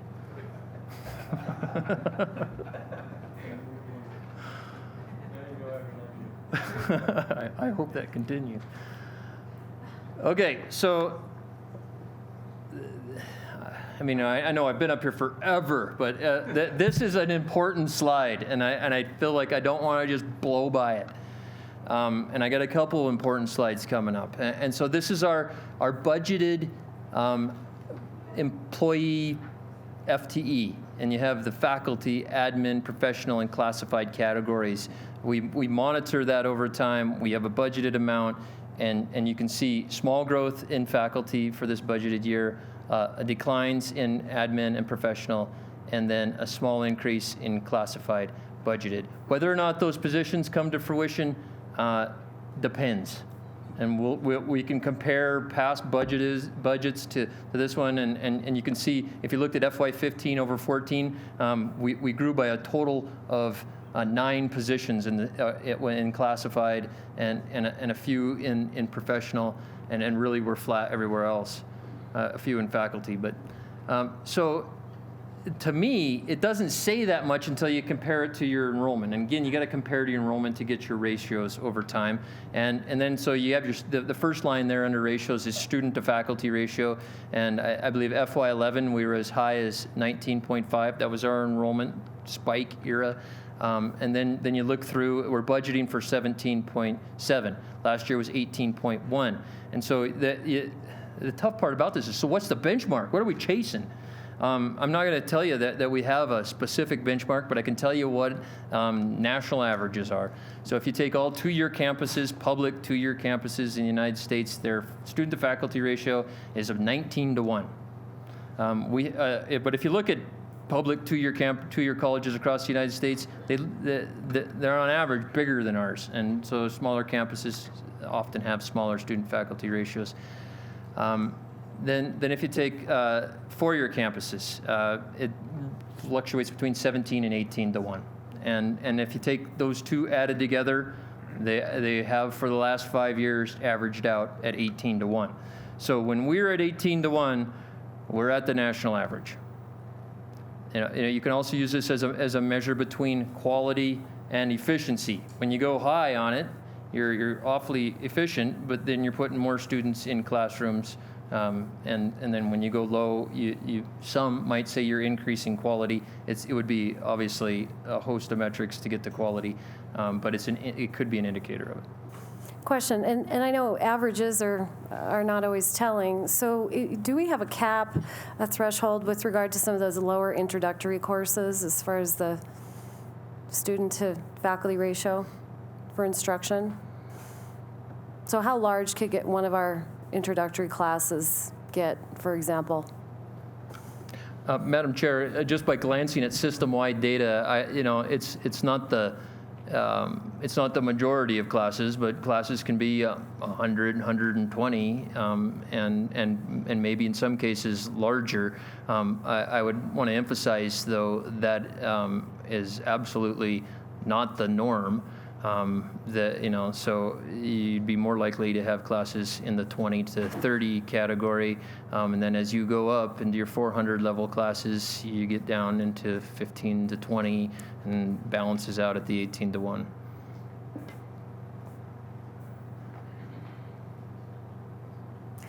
Regent Johnstone? Could you comment on the student-faculty ratio has declined a little? Student to administrative professional declined substantially. Can you speak into your microphone? I'm sorry.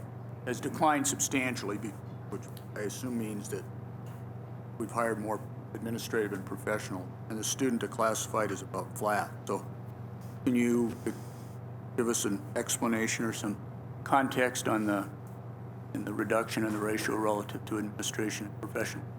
Madam Chair, Regent Johnstone, obviously, you're going to need to get to the individual campus level to get down to what some of the reasons are, and it's going to vary by campus. I'd stress that before I make any system-wide comments.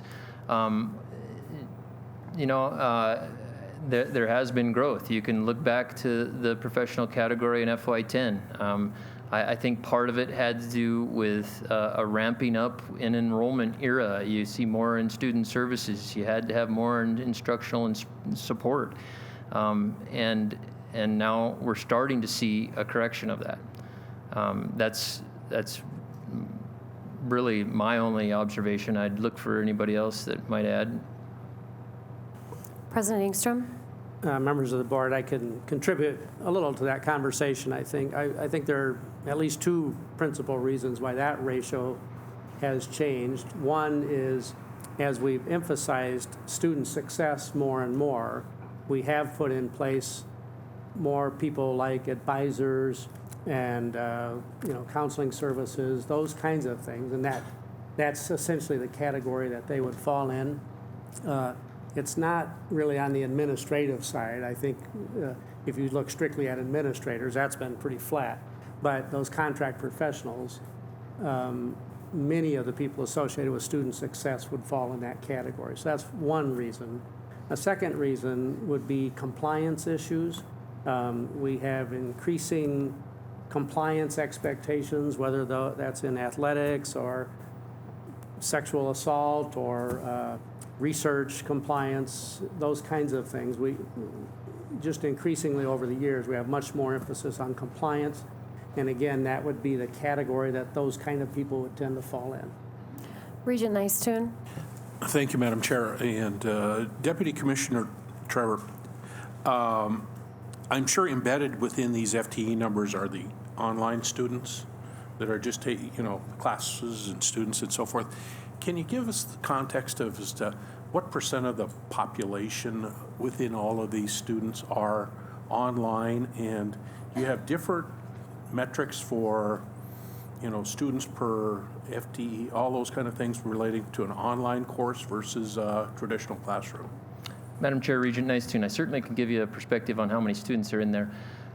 Let's just switch to head count for a second and not talk about FTE. 22% of our students will take at least one online class. Now, a fraction of those are solely online. If you converted that to FTE, because that's what we're looking at here, we have 36,000 FTE. Only 5% of the FTE inside of that is online. So we don't produce a lot of FTE. A lot of students are affected by online education. And that's not to mention the number of students that are in hybrid classes. That's solely online. So then how that affects student to faculty ratios, what you're talking about now is in the department, in the modality in which it's delivered, and that's a zone to this date I don't tread in. But campus enrollment management and strategy, I'm sure does.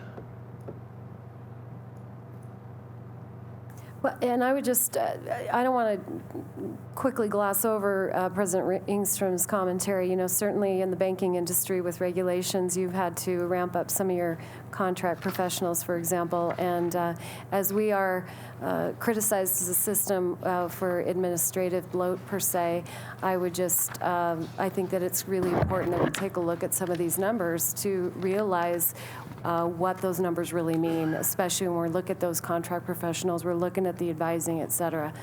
So I appreciate that kind of insight.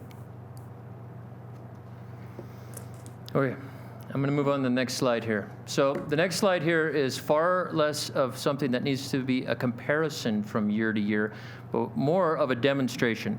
And that is, a year ago, I talked to you about these FTE numbers and our counts of employees, and basically threw up my hand and say, look, we don't have centralized information on employees like we do students. Students, I can tell you all about a student. I could tell you, and I would never release it, what ASA, or Regent Holman, is classes, and so we have layers of detail. On employees at the system office, we've had various collections of information, but never into a data warehouse.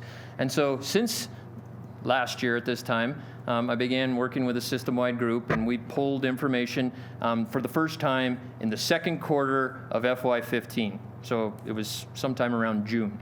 A snapshot of everybody that's employed in the system, and then put them into the same categories as that we use the budget.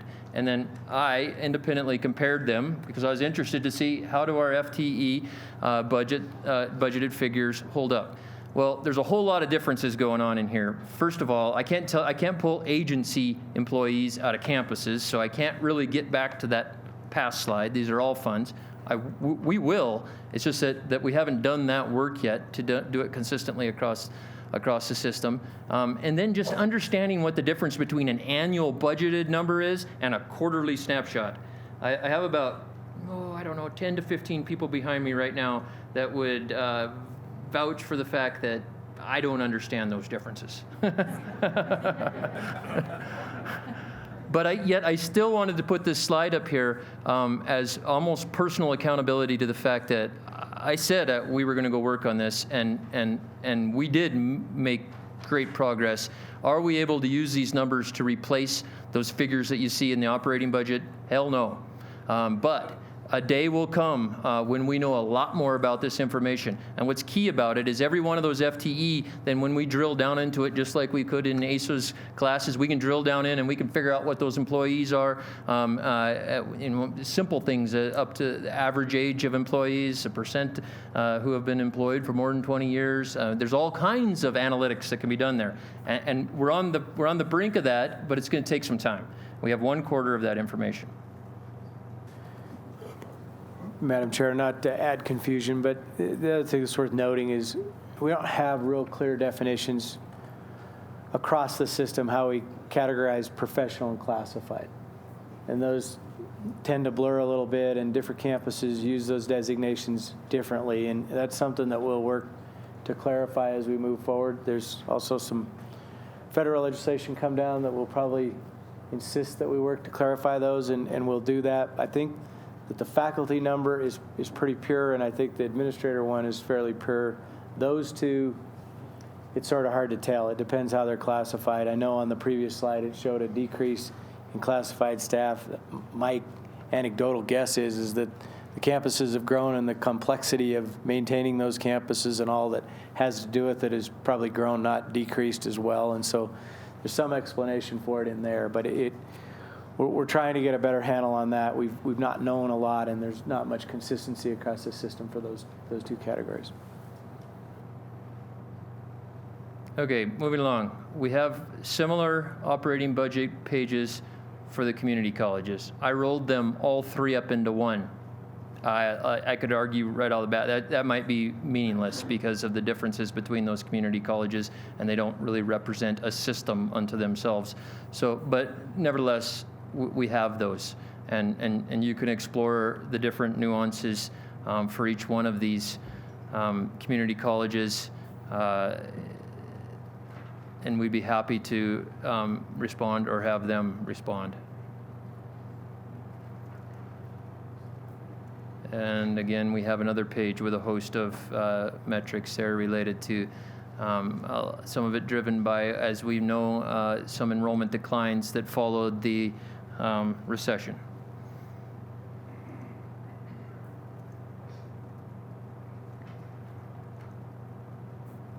In my themes at the beginning, I mentioned the agencies, and a lot of times we do these and we don't spend much time on the agencies. But this legislative session was, I think, a hallmark moment for the agencies in terms of the legislature really investing in much needed support for campus agencies that have a current unrestricted budget that does not rely upon student tuition.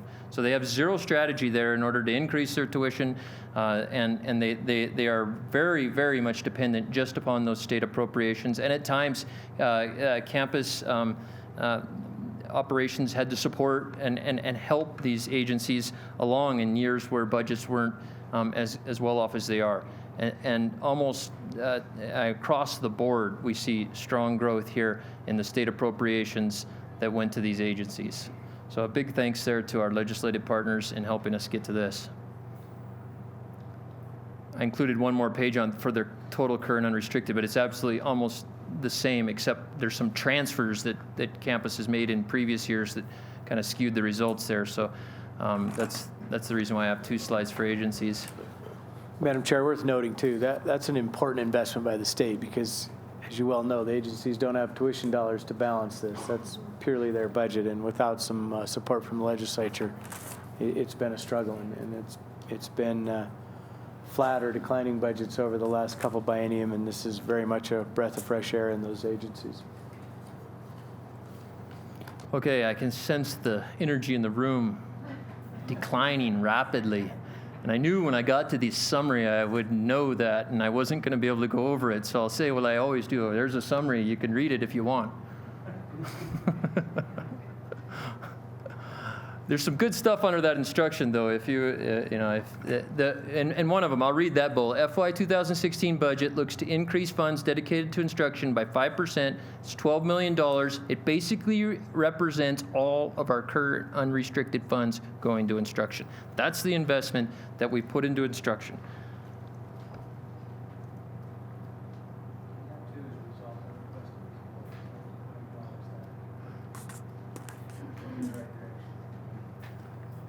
And then finally, this road ahead stuff, we recapped this at the beginning of the initiatives. These are some of our big initiatives we have going on at the system level.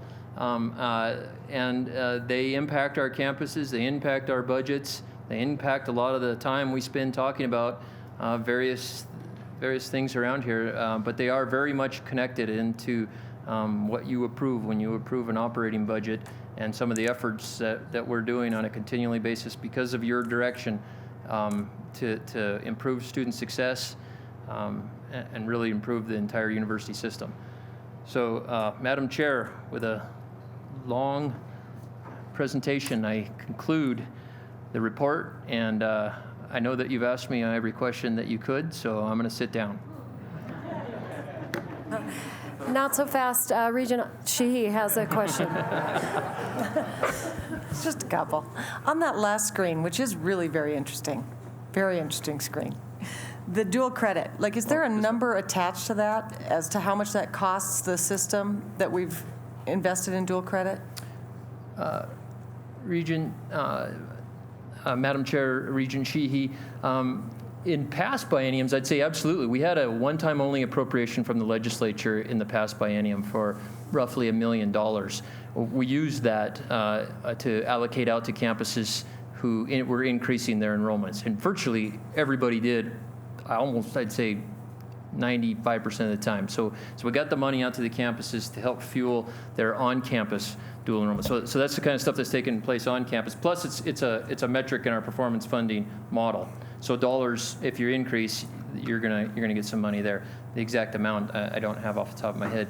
Then we have the dual credit incentive program, where teachers can teach dual credit for us and receive coupons to come back in future semesters. That's just, we're starting to see the effects of that. I think so far it's not cost us too much, but there hasn't been very much water under the bridge for redeeming those coupons.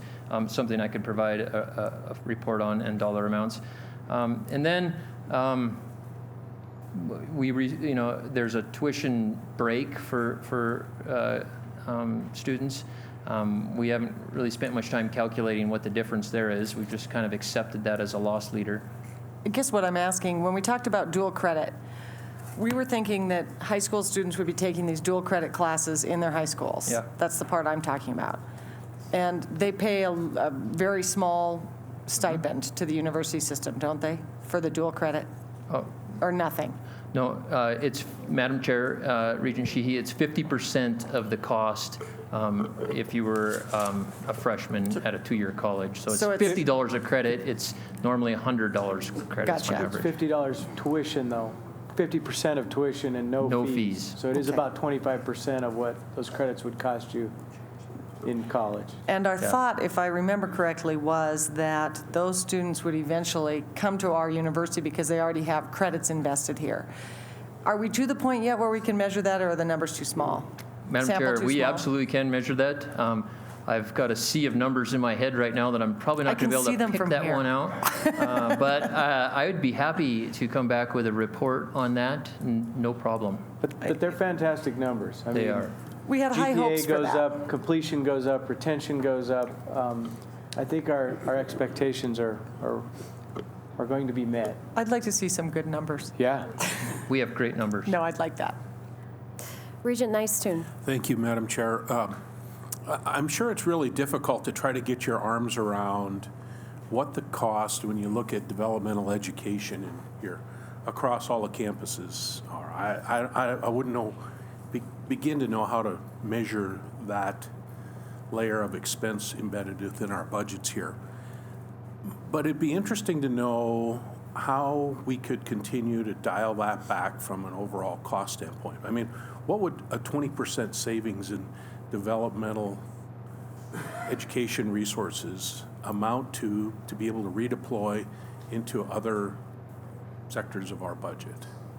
Any thoughts? Have you or Commissioner Christian given any thought to how you, I hate to use the word put a price tag on it, but in essence, that's somewhat what it is. Madam Chair, Regent Nicetoon, you're right on track. I don't know if I know those numbers or how we'd begin to quantify those. Again, it varies so much campus to campus, what is developmental ed out of high school, remediating high school courses. You know, a lot of our developmental ed efforts are in the two-year sector where we might have non-traditional students returning. I don't know about you, but I've forgotten a lot of what I knew about math. So, not that I ever knew that much about math, but it really varies. Some of it I don't know if we can ever completely avoid, but the win to the system in reducing that number, frankly, the win to the system in working with the K-12 arena to see that there's talk of third year of math, there's talk of other ways that we can get to that end. That would be incredibly beneficial to the state on both the K-12 and higher ed levels, taxpayers, and clearly to us in time, energy spent. We talked a little bit about dropout earlier. There's financial reasons, there's all kinds of reasons, but the truth is a lot of students leave in that freshman to sophomore year because they haven't made much progress. And developmental ed is sort of square in the middle of that. They spend a fair amount of money on those courses without making much progress toward graduation, and it's just sort of off track for students. So, I mean, the costs are significant, and the gain for the system would be significant as we can reduce that, as we can move to co-requisite models, as we can move to eliminate that effort through whatever means is possible, including working with K-12 more closely. As a follow-up, couldn't you just picture dialing back 20% of the cost of developmental education and plowing it right back into the research component? How you could leverage those dollars to a greater degree. And there's lots of different places you could redeploy those dollars, but we were all enthralled with amazed at the wonderful research presentations this morning, and you just say, is there a way to ultimately redirect and redeploy and leverage those dollars differently if you could get your arms around and make some changes in the developmental education expenditures that we have? Madam Chair, Regent Nicetoon, I might add just for some context too, success in remediation has been a key metric for us. In fact, we included it as one of the metrics in our performance funding model for two-year campuses to help incentivize campuses to ensure that students who take remediation succeed, because I think that's where the loss is. And if you try to compute the cost to a campus, I might struggle with that, but I wouldn't struggle computing the cost to the students.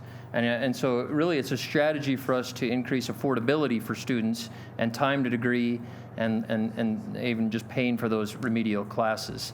And that we could do.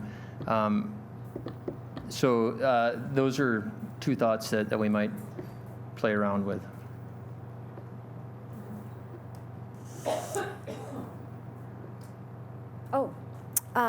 Chair Tuss.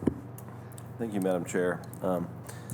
Commissioner Christian mentioned a small but I think very important point when he talked about a couple of the MUS agencies that received additional funding and were highlighted in this budget presentation, and they have to do with the Extension Service and the Ag Experiment Station. And I just want to say that I think the MUS has been very responsive to those ag constituencies that a couple years ago came to us and were very concerned about the ongoing relevancy of those particular agencies from a budget perspective. And through our leadership and leadership of OCHI, we did approach the legislature with an appropriate increase in both of those particular line items. They happen to fall on the MSU side of the House, but in ag country throughout Montana in our rural areas, these are really big deals. And I just think it's worth noting that through our leadership, through our persistence, and a genuine deep conversation with those constituencies, we got that done. Regent Sheehy? I just want to follow up on something with Commissioner. When you're talking about dialing back the developmental education, are you talking about replacing it with something else like the math pathways? Because I thought the point of our developmental education was to keep people in school, and that was the net benefit of that. I mean, when we're having this discussion about maybe dialing it back, are we thinking about replacing it with math pathways or just better performance at coming in? I just didn't really understand how that could Madam happen. Chair, Regent Sheehy, I think we're talking about a world where we wouldn't dial it back if it's needed, but we could dial it back because it's not needed. We've improved the world with math pathways, with better cooperation with K-12, getting those students And that's where we the third need 'em. year you're talking about is in high school. The third year of math that you referred Third to is year in high school. in high school. Okay, I just want to make sure I understood that No, discussion. yeah, that's a great point. And I don't want to mislead anyone to think we'll dial back those efforts to see students succeed. Absolutely not. But it is nice to think about a world where instead of investing those funds trying to get students prepared for college, we meet those students where they're at, or we get those students prepared for college, and we can work on their college career instead of sort of making up ground there. I don't think we'll ever eliminate it completely, even in this perfect world, because we'll have non-traditional students and other that will need to reacquaint themselves. But I think we can make a substantial dent, and candidly, the numbers look good. We've already made somewhat of a dent in the need for developmental ed, but that has been a huge interest item to this board and will continue to be my office and the board moving forward. And just to edify you about something we've talked about at previous meetings, one of the things we've talked about in addition to the third year of math is increased use of the Montana Digital Academy and Khan Academy programs for incoming students to refresh their math skills and the other things that they need in order to pass those initial tests. And thank you for that clarification, because certainly one of the assets that Regent Nystuen brings to the table is his experience in two-year college, and well aware of the need for different programs that address developmental and remediation. So thank you for that. Any other comments, or are we going to roll into the next item? Any other comments or questions on this item?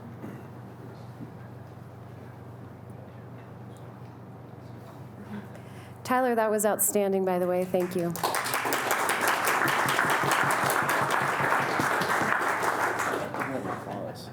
Such an exciting afternoon experience.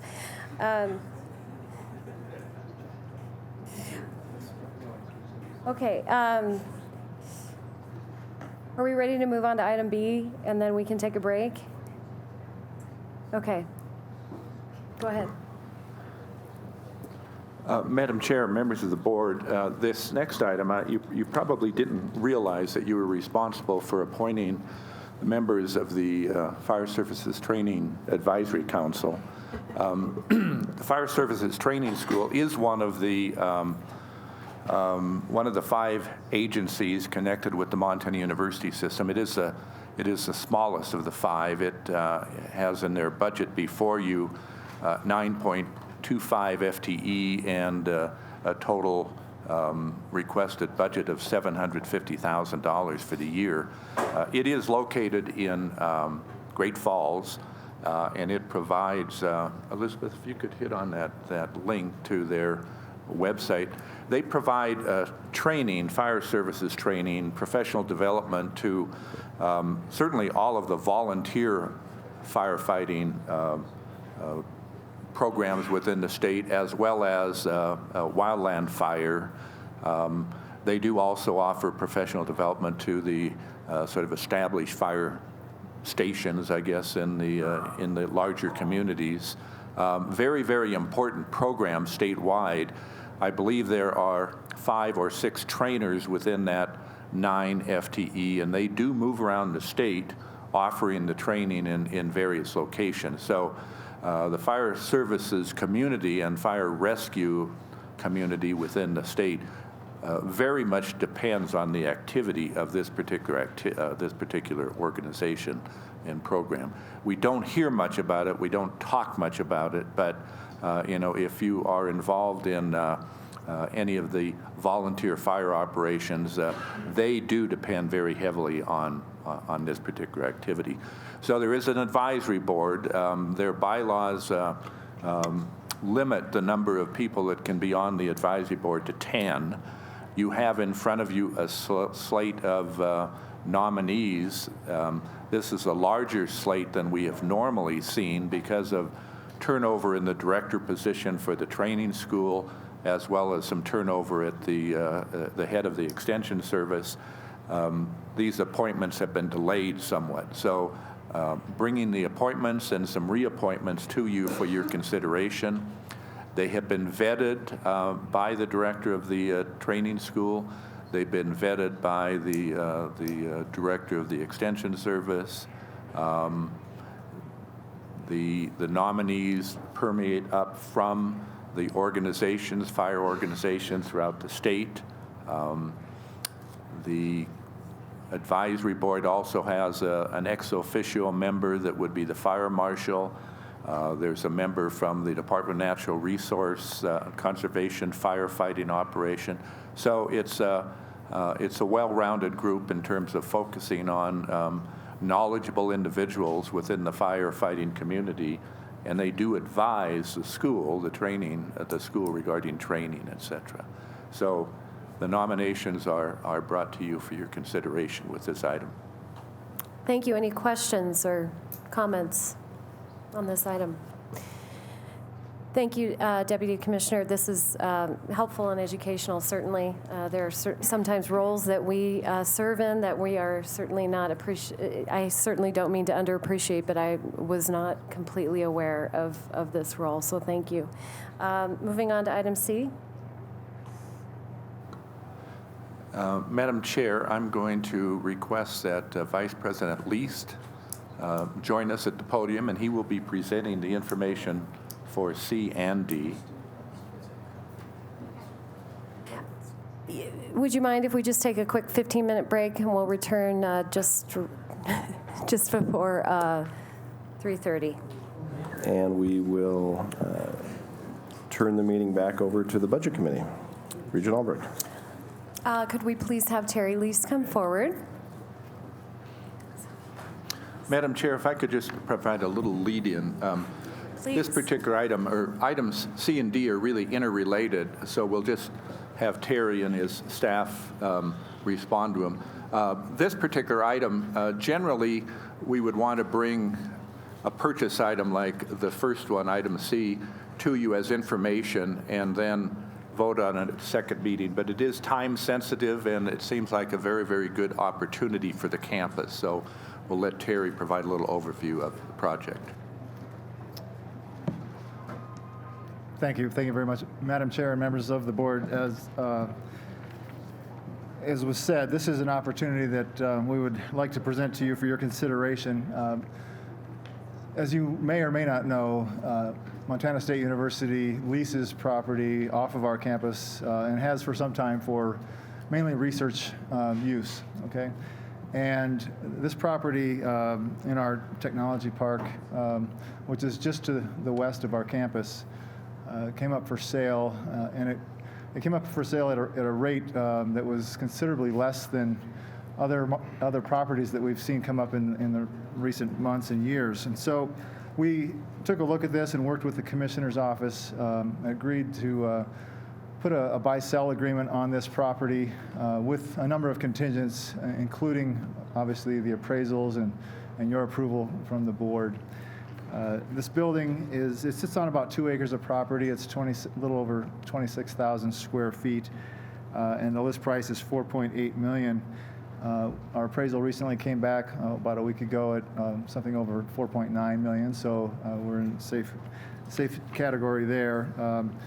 Again, The idea would be that this property would be used to relocate existing off-campus research or future research operations into this in lieu of paying rent at a much higher rate to a third party. So we look at this as a really good opportunity. We have leases that do expire. There's a tenant in this building right now, Takeda Pharmaceuticals, and you may have heard of them. And they announced that they will be leaving Bozeman and relocating or consolidating their operations in Boston, Massachusetts. So, but they're not going to do that for a couple of years. So the lease payments that they're paying would continue to, they're obligated legally through their current lease for that. So we wouldn't have direct access to this for a couple of years, but that gives us time then to manage our existing leases that we're doing and not renew those and get ready to move into this building when Takeda vacates. So we look at it as a great opportunity, and if the board so approves this purchase, we'll also seek financing. I will introduce one of my staff to come up and talk to you about financing in just a moment, but just to let you know also this would require the governor's approval as well. Okay, I'll stand for any questions first. Members of the committee or members of the board, any questions? Regent Johnstone. Yes. And I've been admonished to speak up, so I will. If you can hear me in the back, raise your hand. I don't want to be admonished again. They're hearing me? Good. This is in the tech park? Madam Chair and Regent Johnstone, yes. This is in our MSU Innovation Campus, which is, again, just across 19th Avenue from the main campus. And the park is still owned by the foundation or affiliated with the foundation? It is. It's basically a subsidiary of the foundation. That's correct. But this building is on land owned by the people you're buying it from. Is that right? That is correct. Yeah. Back when the original tech park was set up, they sold certain properties of that ground, and this is one of those, and that's a dual benefit. So we get the building, which is great. We also sort of bring the land back into the family because we recognize that over the long term, that's going to have some value to us as well.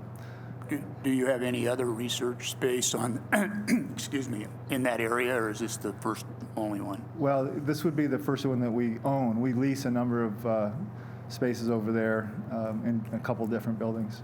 Thank you. Other questions? Regent Tuss. And could you say again, and I probably missed it, and I apologize for this, what is the building currently used for? I'm looking at the picture here. It looks like a big warehouse, but I don't know if that's what it is. Yes, Madam Chair and Regent Tuss. So it's currently occupied by Takeda Pharmaceuticals. So it's a two-story building, and the main level is mainly offices. The second level is mainly labs with a couple of small offices off of those laboratories. So it's an office and laboratory building, and it's a corporation that's in there right now. And this was a corporation that was started in Bozeman, coming out of MSU, and then it was purchased by Takeda from Japan some years back. So as a follow-up, is it accurate to say that there's not going to be a lot of expense associated with renovating the inside of this structure? Madam Chair and Regent Tuss, yes, that's an excellent point. That's one of the things that was more appealing to us than some of the other buildings that we've looked at, even for lease, because we've leased buildings and then had to spend quite a bit of money in renovations, and that's it's always a challenge as well. This building, I feel, and Dr. Renee Rejo-Pera feels as well, that this is a building that we could move right into without any significant renovations. Thank you. Thank you. Further questions? Mr. Lees, did you want to bring someone up for financing? Yeah, Madam Chair, thank you very much. Yeah, the next item is the financing item for this item as well as the parking facility. And I'd like to introduce my colleague here, Associate Vice President for Finance, Laura Humberger.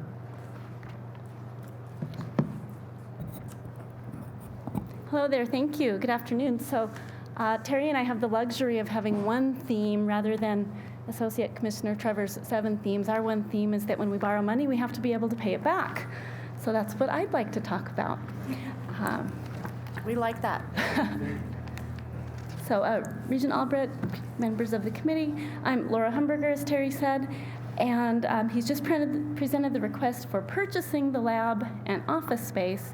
And at the May meeting, the board approved the construction and financing of a parking structure, and that's affiliated with our Norm Asbjornson Innovation Center. So I want to just remind you of that was approved in May. So in that item, we indicated that before we'd issue any debt, we'd be bringing some financing details back to this board. So the time has come, and we'd like to issue one debt package, now encompassing both the garage financing and the building purchase. We are requesting authority to finance up to $11.5 million, which would fund up to $6.5 million in construction and financing for the parking facility, and then up to $5 million for the lab building. We expect to issue debt in October or November to seek bids from banks for a private bond placement. And we'd like to do that because we're in somewhat of a unique position in that we don't require funds for the parking garage portion immediately. We'll be using some of the Innovation Center project funds for design and early construction work. So because of that delayed cash flow requirement, our financial advisor suggested that we seek bank bids that provide for a drawdown feature, meaning that we wouldn't begin paying interest until the funds are needed. I'll contrast that with traditional debt, wherein all the proceeds are received up front, whether you need the money at that point or not, and you begin incurring interest costs that day. We expect that principal and interest payments would be scheduled over a period of 25 to 30 years, which would be customary for such a long-term asset purchase. Recently, financing transactions similar to what we are proposing have been issued with interest rates fixed at approximately 2.75% for 15 years. And then for the remainder of the life of that debt, the interest rate could be adjusted to whatever the 15-year rate is at that time. And again, we're going to seek bank bids if something doesn't come in that really looks favorable enough to us and the commissioner's office. We would like to just receive permission to issue traditional fixed rate bonds, which are hovering at about 4% right now, just under, just over, kind of depending on the day. Still a good rate, but we think we can get a better rate in a little bit of an alternative structure and with a drawdown feature. As Terry mentioned, because the current tenant in that building intends to remain there through 2018, we've got more than enough coverage for our debt service at that point. That does give us enough time to restructure or get out of some of our leases. And again, some of the lease payments that we're making now are more than the debt service we'd be paying on this building. We are going to have to consider issuing part of this debt issuance as taxable debt. And that's not a bad thing, because the good news is interest rates between taxable and tax-exempt rates are pretty close together right now. The reason we would have to do that is because this corporation that exists in that building right now would be leasing it back to us, and the IRS calls that private use of the facility, and we are not allowed to issue tax-exempt debt specifically for a private use facility. Now, because they're only going to be there for a short time, our bond counsel needs to do some fancy calculations and tell us exactly what part, if any, of the debt would need to be issued as taxable. And then we'd work with our financial advisor to make sure we structure that appropriately. So just a little nuance, nothing really to worry about, but I did want to mention that. So in either case, whether we end up issuing fixed rate bonds or a stepped rate after 15 years. There will be some bond issue costs, of course, our legal counsel costs, and then bank costs. So if we issue as traditional fixed rate debt, that would include bond underwriting costs. The good news is those are issued as a percent of the issuance, and this isn't a huge piece of debt. It's $11.5 million. If issued as a bank private placement through the bid process, we're not entirely sure what flavor those fees will take yet. Some banks will probably bid a little bit higher interest rate, but no costs. Some may request an upfront sort of cost and then a lower rate. So we'll figure those all out against each other in a bid process, and I expect them to put forth their best effort knowing that they're in competition with other banks. So that's the structure of the debt. I'm happy to answer questions on that. I'd like to go into also how we're going to pay this back, and that's in attachment A. So if you'd prefer that we stop right now Commissioner and talk Christian? about the structure, that would be great. Or we can move on. Either way, I was just going to say, often asked an opinion from the Commissioner's office. We work closely with the campus on both of these projects. I think the building is a good purchase, and I think coupled with this financing opportunity that this makes some sense. I know we've also left some open ends to exactly how this is going to happen. I will tell you, we've done this before. We would work very closely with the campus to make sure it falls within the parameters of this approval, and that the campus and our office feels like it's the best move for the system going forward. We've done it. We've done private placement before in the last few years. It's worked well for us. It gives us some options outside of the traditional bonding that have been favorable. So we're very supportive of this moving forward, and we would assure you that we'd work closely with the campus to see that it meets the spirit of this approval. Regent Johnstone. Yes, could you review the total cost of the building is going to cost 4.8, give or take. The parking facility total cost, and how have you calculated that? Do we have a fixed contract, or is that an estimate? Regent Albrecht, members of the committee, I have to go back to the parking garage item first, I guess. The entire parking garage is 12.5 million. I have that somewhere exactly. And we are asking to borrow, well, we're saying up to 6.5. We're rounding for any sort of bond issue costs that might be in there. We expect to put $6 million, though, towards the project. The remaining 6.5 of the project would come from the Norm Asbjornson Innovation Center funding package. And then on the building piece, again, I think our offer is 4.8 million exactly. And again, I've just rounded up to encompass any sort of financing costs that we'll end up with in requesting the 5 million.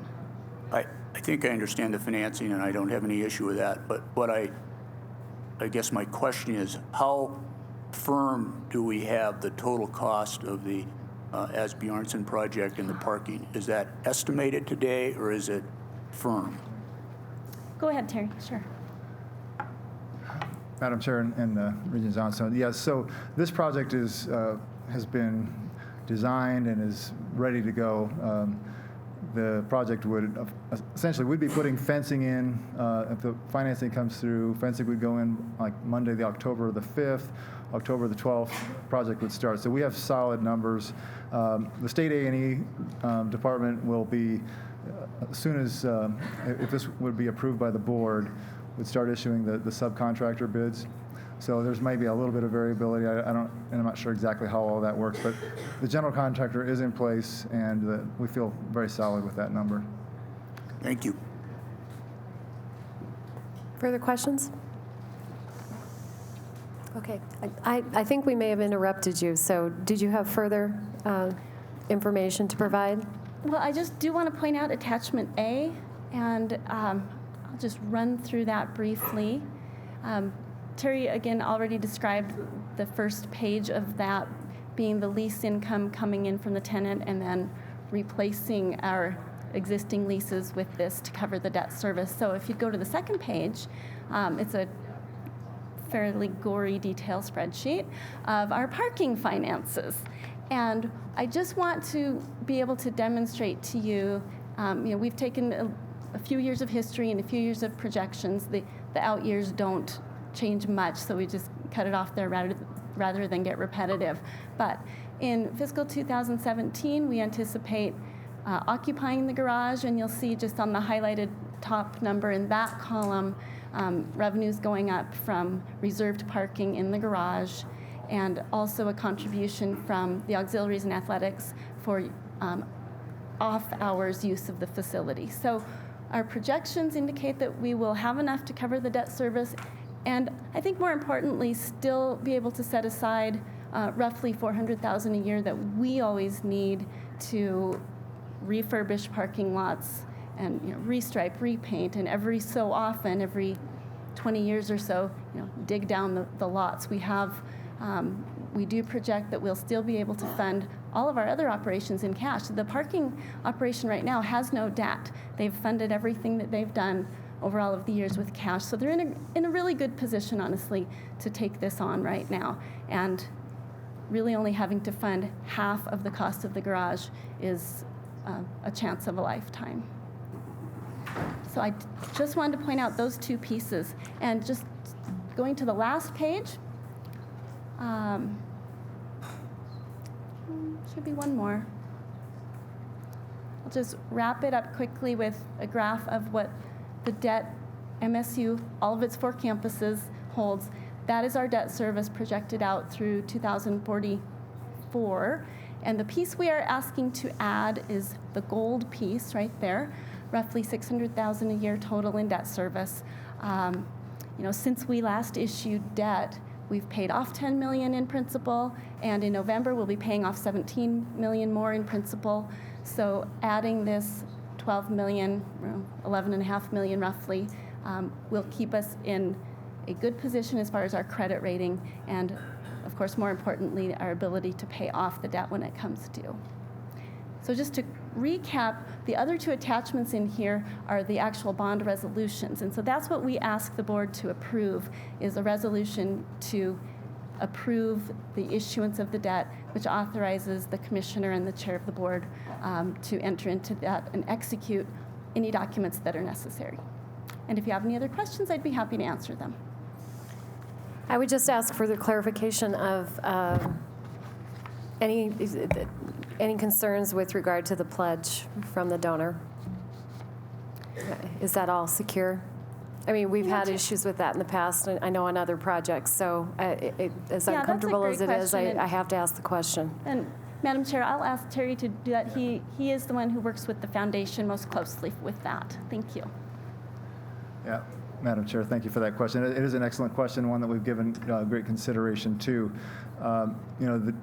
The project consists of the College of Engineering. It has a presentation type hall, the parking facility, and there's other funds being raised that are separate from the donor's large $50 million gift for the building itself, right? So we have nearly all of those funds. Actually, we do. We have in hand, or a pledge that's a shorter term pledge to match the other $6 million for the garage. So we're quite comfortable with the garage piece. When it comes time to dig a hole in the ground for the main $50 million College of Engineering building, the Norm Asbjornson Innovation Center, at that point we're definitely going to want to make sure we're very comfortable. We have no questions that this will come to fruition and everything will be fine. But your question is a good one. So thank you. Thank you. Any other questions from the committee? From the board? Thank you very much for your diligence and explanation. Appreciate it. At this point, I would ask the committee if you are in favor of moving these action items to tomorrow's agenda for review and approval. Yes. Okay. Without any other further comments or questions, apparently Commissioner Christian has a comment. Just don't want this meeting to end, Madam Chair. Madam Chair, I would like to enter into the record as an information item a resolution that I received a couple days ago from the ASUM students. There's no point in reading through this, but the essence of it, they're asking University of Montana, and I assume President Engstrom is also copied on this, he's listed on it, to consider a project that would cover some of the parking structures with solar panels. I've actually seen it once before, and it's pretty awesome. But nonetheless, we just got this. We don't know too much about it. We need to talk to the university, but it is a resolution that we'd like to at least enter into the record, so we have it in the record, and then we'll work with the campus to see where we go from there and bring back more later, but we'll officially enter it into the public record. And just for my understanding, is it acceptable to do it this way? Madam Chair, it is acceptable. We actually give public notice that we'll take up any issue. We've almost never voted on an issue, but this will be an information item only, just so we have followed the students' request that we bring this to the board's attention, and there'll be copies of it posted, and then we'll look at the November meeting if there's something more that we should bring forward as information or an action item or what have you after consultation with the campus. Okay, thank you. Okay, well, with that, I would adjourn this committee meeting and turn it back to you, Chair Tuss. Thank you, Regent Albrecht. We may be ahead of schedule. We are ahead of schedule. Thank you for that, too. At this point, and we'll be providing another opportunity tomorrow for those that will be around, but at this point, we would like to open up the meeting to any public comment. Perhaps there are individuals that are here that can't be here tomorrow. Feel free to come up and address the board. So at this point, I would like to open the floor to any public comment. Mr. Farrell. Good afternoon, Regent Tuss and members of the board. My name is Marco Farrell. I'm Director of Public Policy for MEA-MFT. My purpose here today is actually twofold. One is to compliment the Commissioner and Deputy Commissioner Trevor on their presentation about the unrestricted budget in terms of contract faculty, contract professional.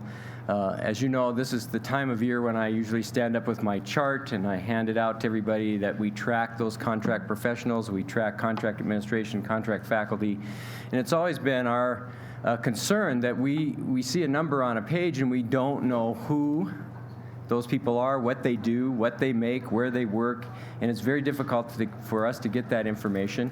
And the Commissioner's Office has been very helpful to try to get us that information, but my understanding is that this is a systematic problem, and that a couple years ago the Commissioner and the board pledged that they would try to do something about that, and I think you saw that report today. That's very encouraging to us.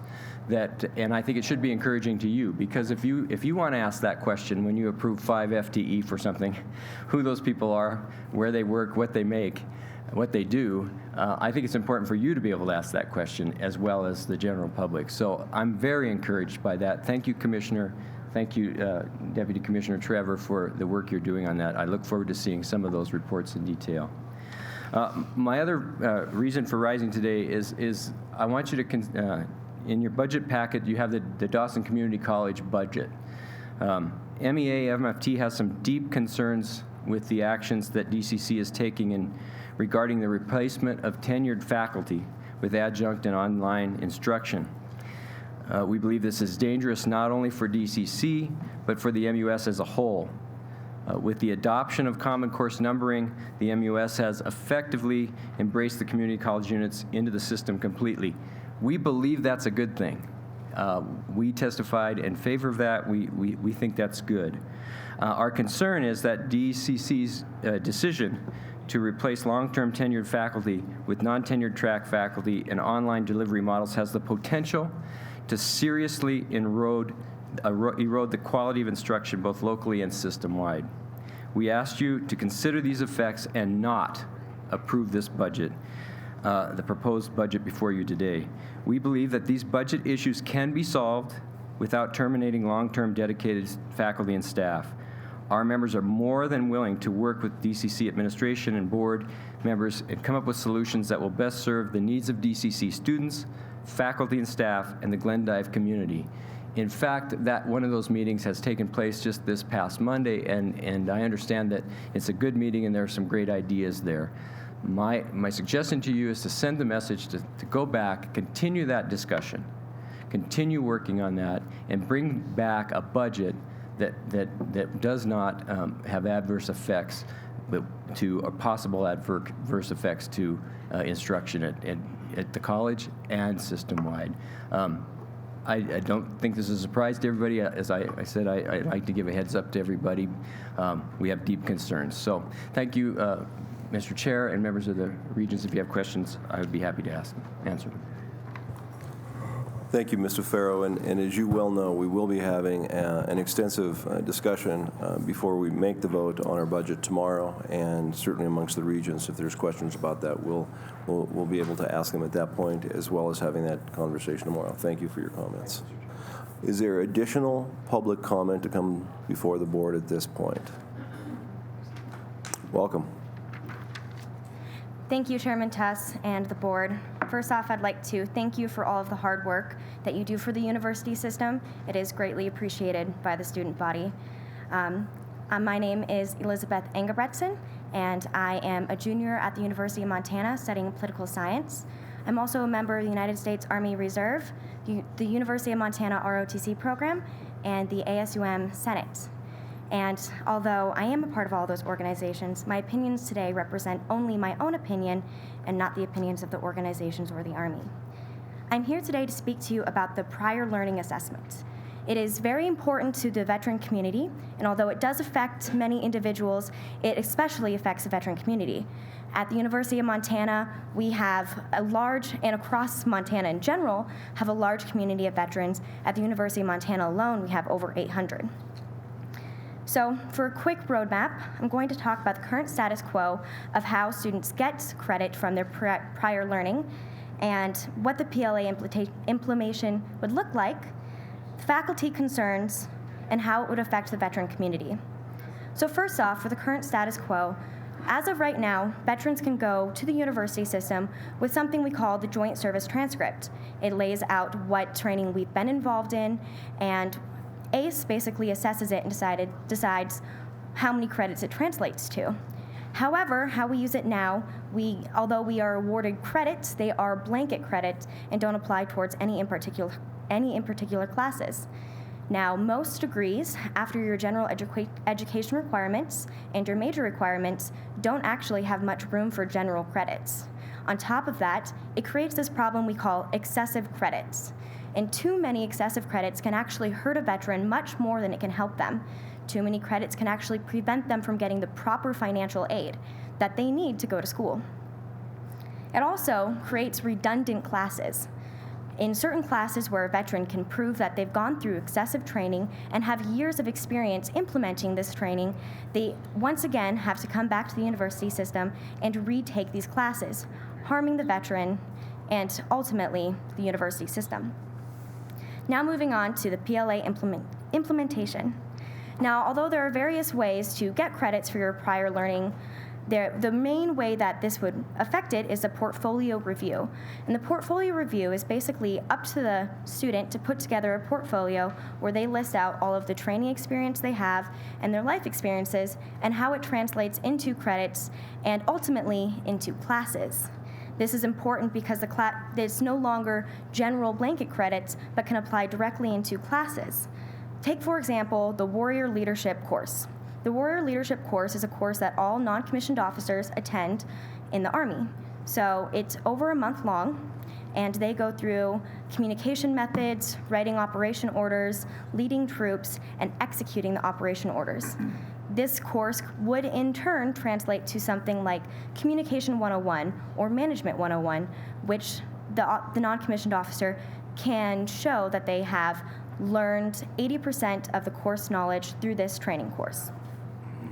Now, this would eventually create a standard.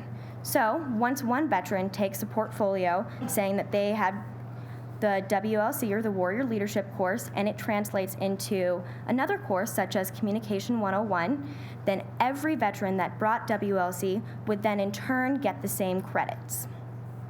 Moving on to faculty concern. One of the university committees I sit on, a lot of the faculty expressed a couple different concerns. One of them was this is an unpaid mandate. That's simply not true. And really, throughout time, we're going to see a standard system is implemented, really saving faculty time and better serving students, which is ultimately what, as a university system, we are trying to do, serve students and help them achieve their goals in life. Another thing is the burden of the portfolio and the burden of proof is on the student. So faculty do no work in coming up with the courses or what they think it goes into. It's all on the student, and the faculty simply review the portfolio and decide whether or not they think that what the student assessed is correct. Or once it's been assessed by another faculty member, it becomes the standard. Therefore, all they have to do is review it. Yes, they've been in it, and now they can get those credits. Moving on to another concern that faculty have is a watered-down education. Well, a study shows of 60,000 students that use PLA credits in other university systems that they're more likely to graduate, more likely to take more credits, and graduate in less time. So in fact, we see that by allowing PLA credits, we're actually increasing graduation. Now, we also encourage an increase in non-traditional students. We also encourage veterans to come to Montana to pursue a higher education, which is a great choice among veterans, and everybody should have the opportunity to do. It also shows that the university system values their experience and encourages them to pursue a higher education, and allowing students to move up to the proper level of education for their experience. Now, how this would affect the veteran community. Recognizing and rewarding training experience that veterans have is the best way for a university to say that they support them and they support their experience. Encouraging students to enroll in the university system gives them and sets them up for the best opportunity to succeed in life and increase non-traditional students. By getting rid of basic courses that veterans can demonstrate and prove that they already have learned throughout their time, we're getting rid of frustration and increasing graduation. Helping veterans reintegrate into the civilian world should be a priority in our society and is a huge issue facing our society right now. By allowing and passing the PLA, we are encouraging veterans to re-enroll in school, pursue a higher education, get better jobs to support their families. And that is why I would urge the Board of Regents to pass the PLA. And I stand open for any questions. Thank you very much. I appreciate that. Regent Sheehy. Elizabeth, thank you. What effect does this have on the joint service transcript? Do you see it as a replacement for that joint service transcript? The joint service transcript is something that every military member has, regardless of whether or not we use it for college credits. So it would still exist to list all of the training we have. It's really more of just the official document that every veteran has that lists all of the courses and training we've done. So it wouldn't go away. It would just, instead of translating it directly into plain credits, we would then translate it into classes. So has there been some sort of arrangement up to now where you could get these blanket credits? So there was a sort of a PLA thing going on already with the joint transcript? Yes. But now using the actual PLA process that's been suggested for approval, you could actually get credits that go to different majors? Yes, that would be my understanding. Thank you. Further questions? Seeing none, thank you very much. All right, thank you so much. Additional public comment? Additional public comment? Additional public comment? Seeing none, we're about to recess until 8:15 a.m. tomorrow morning. But Chancellor Blackadder, can you tell us about tonight's festivities in case it snows in Butte?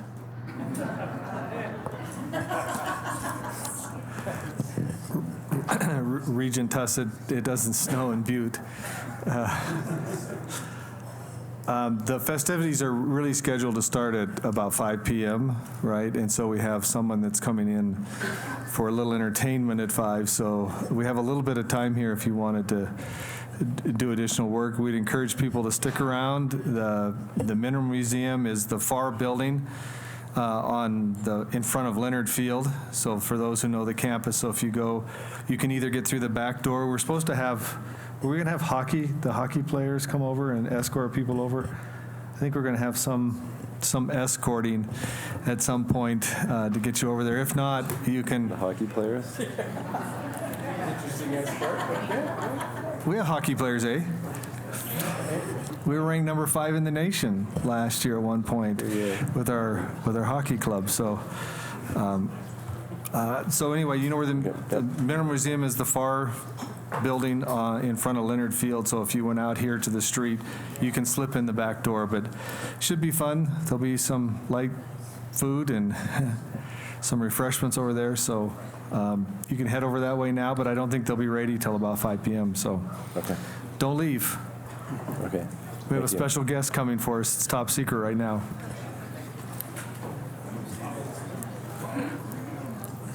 We stand in recess until 8:15 a.m. tomorrow morning. Thank you.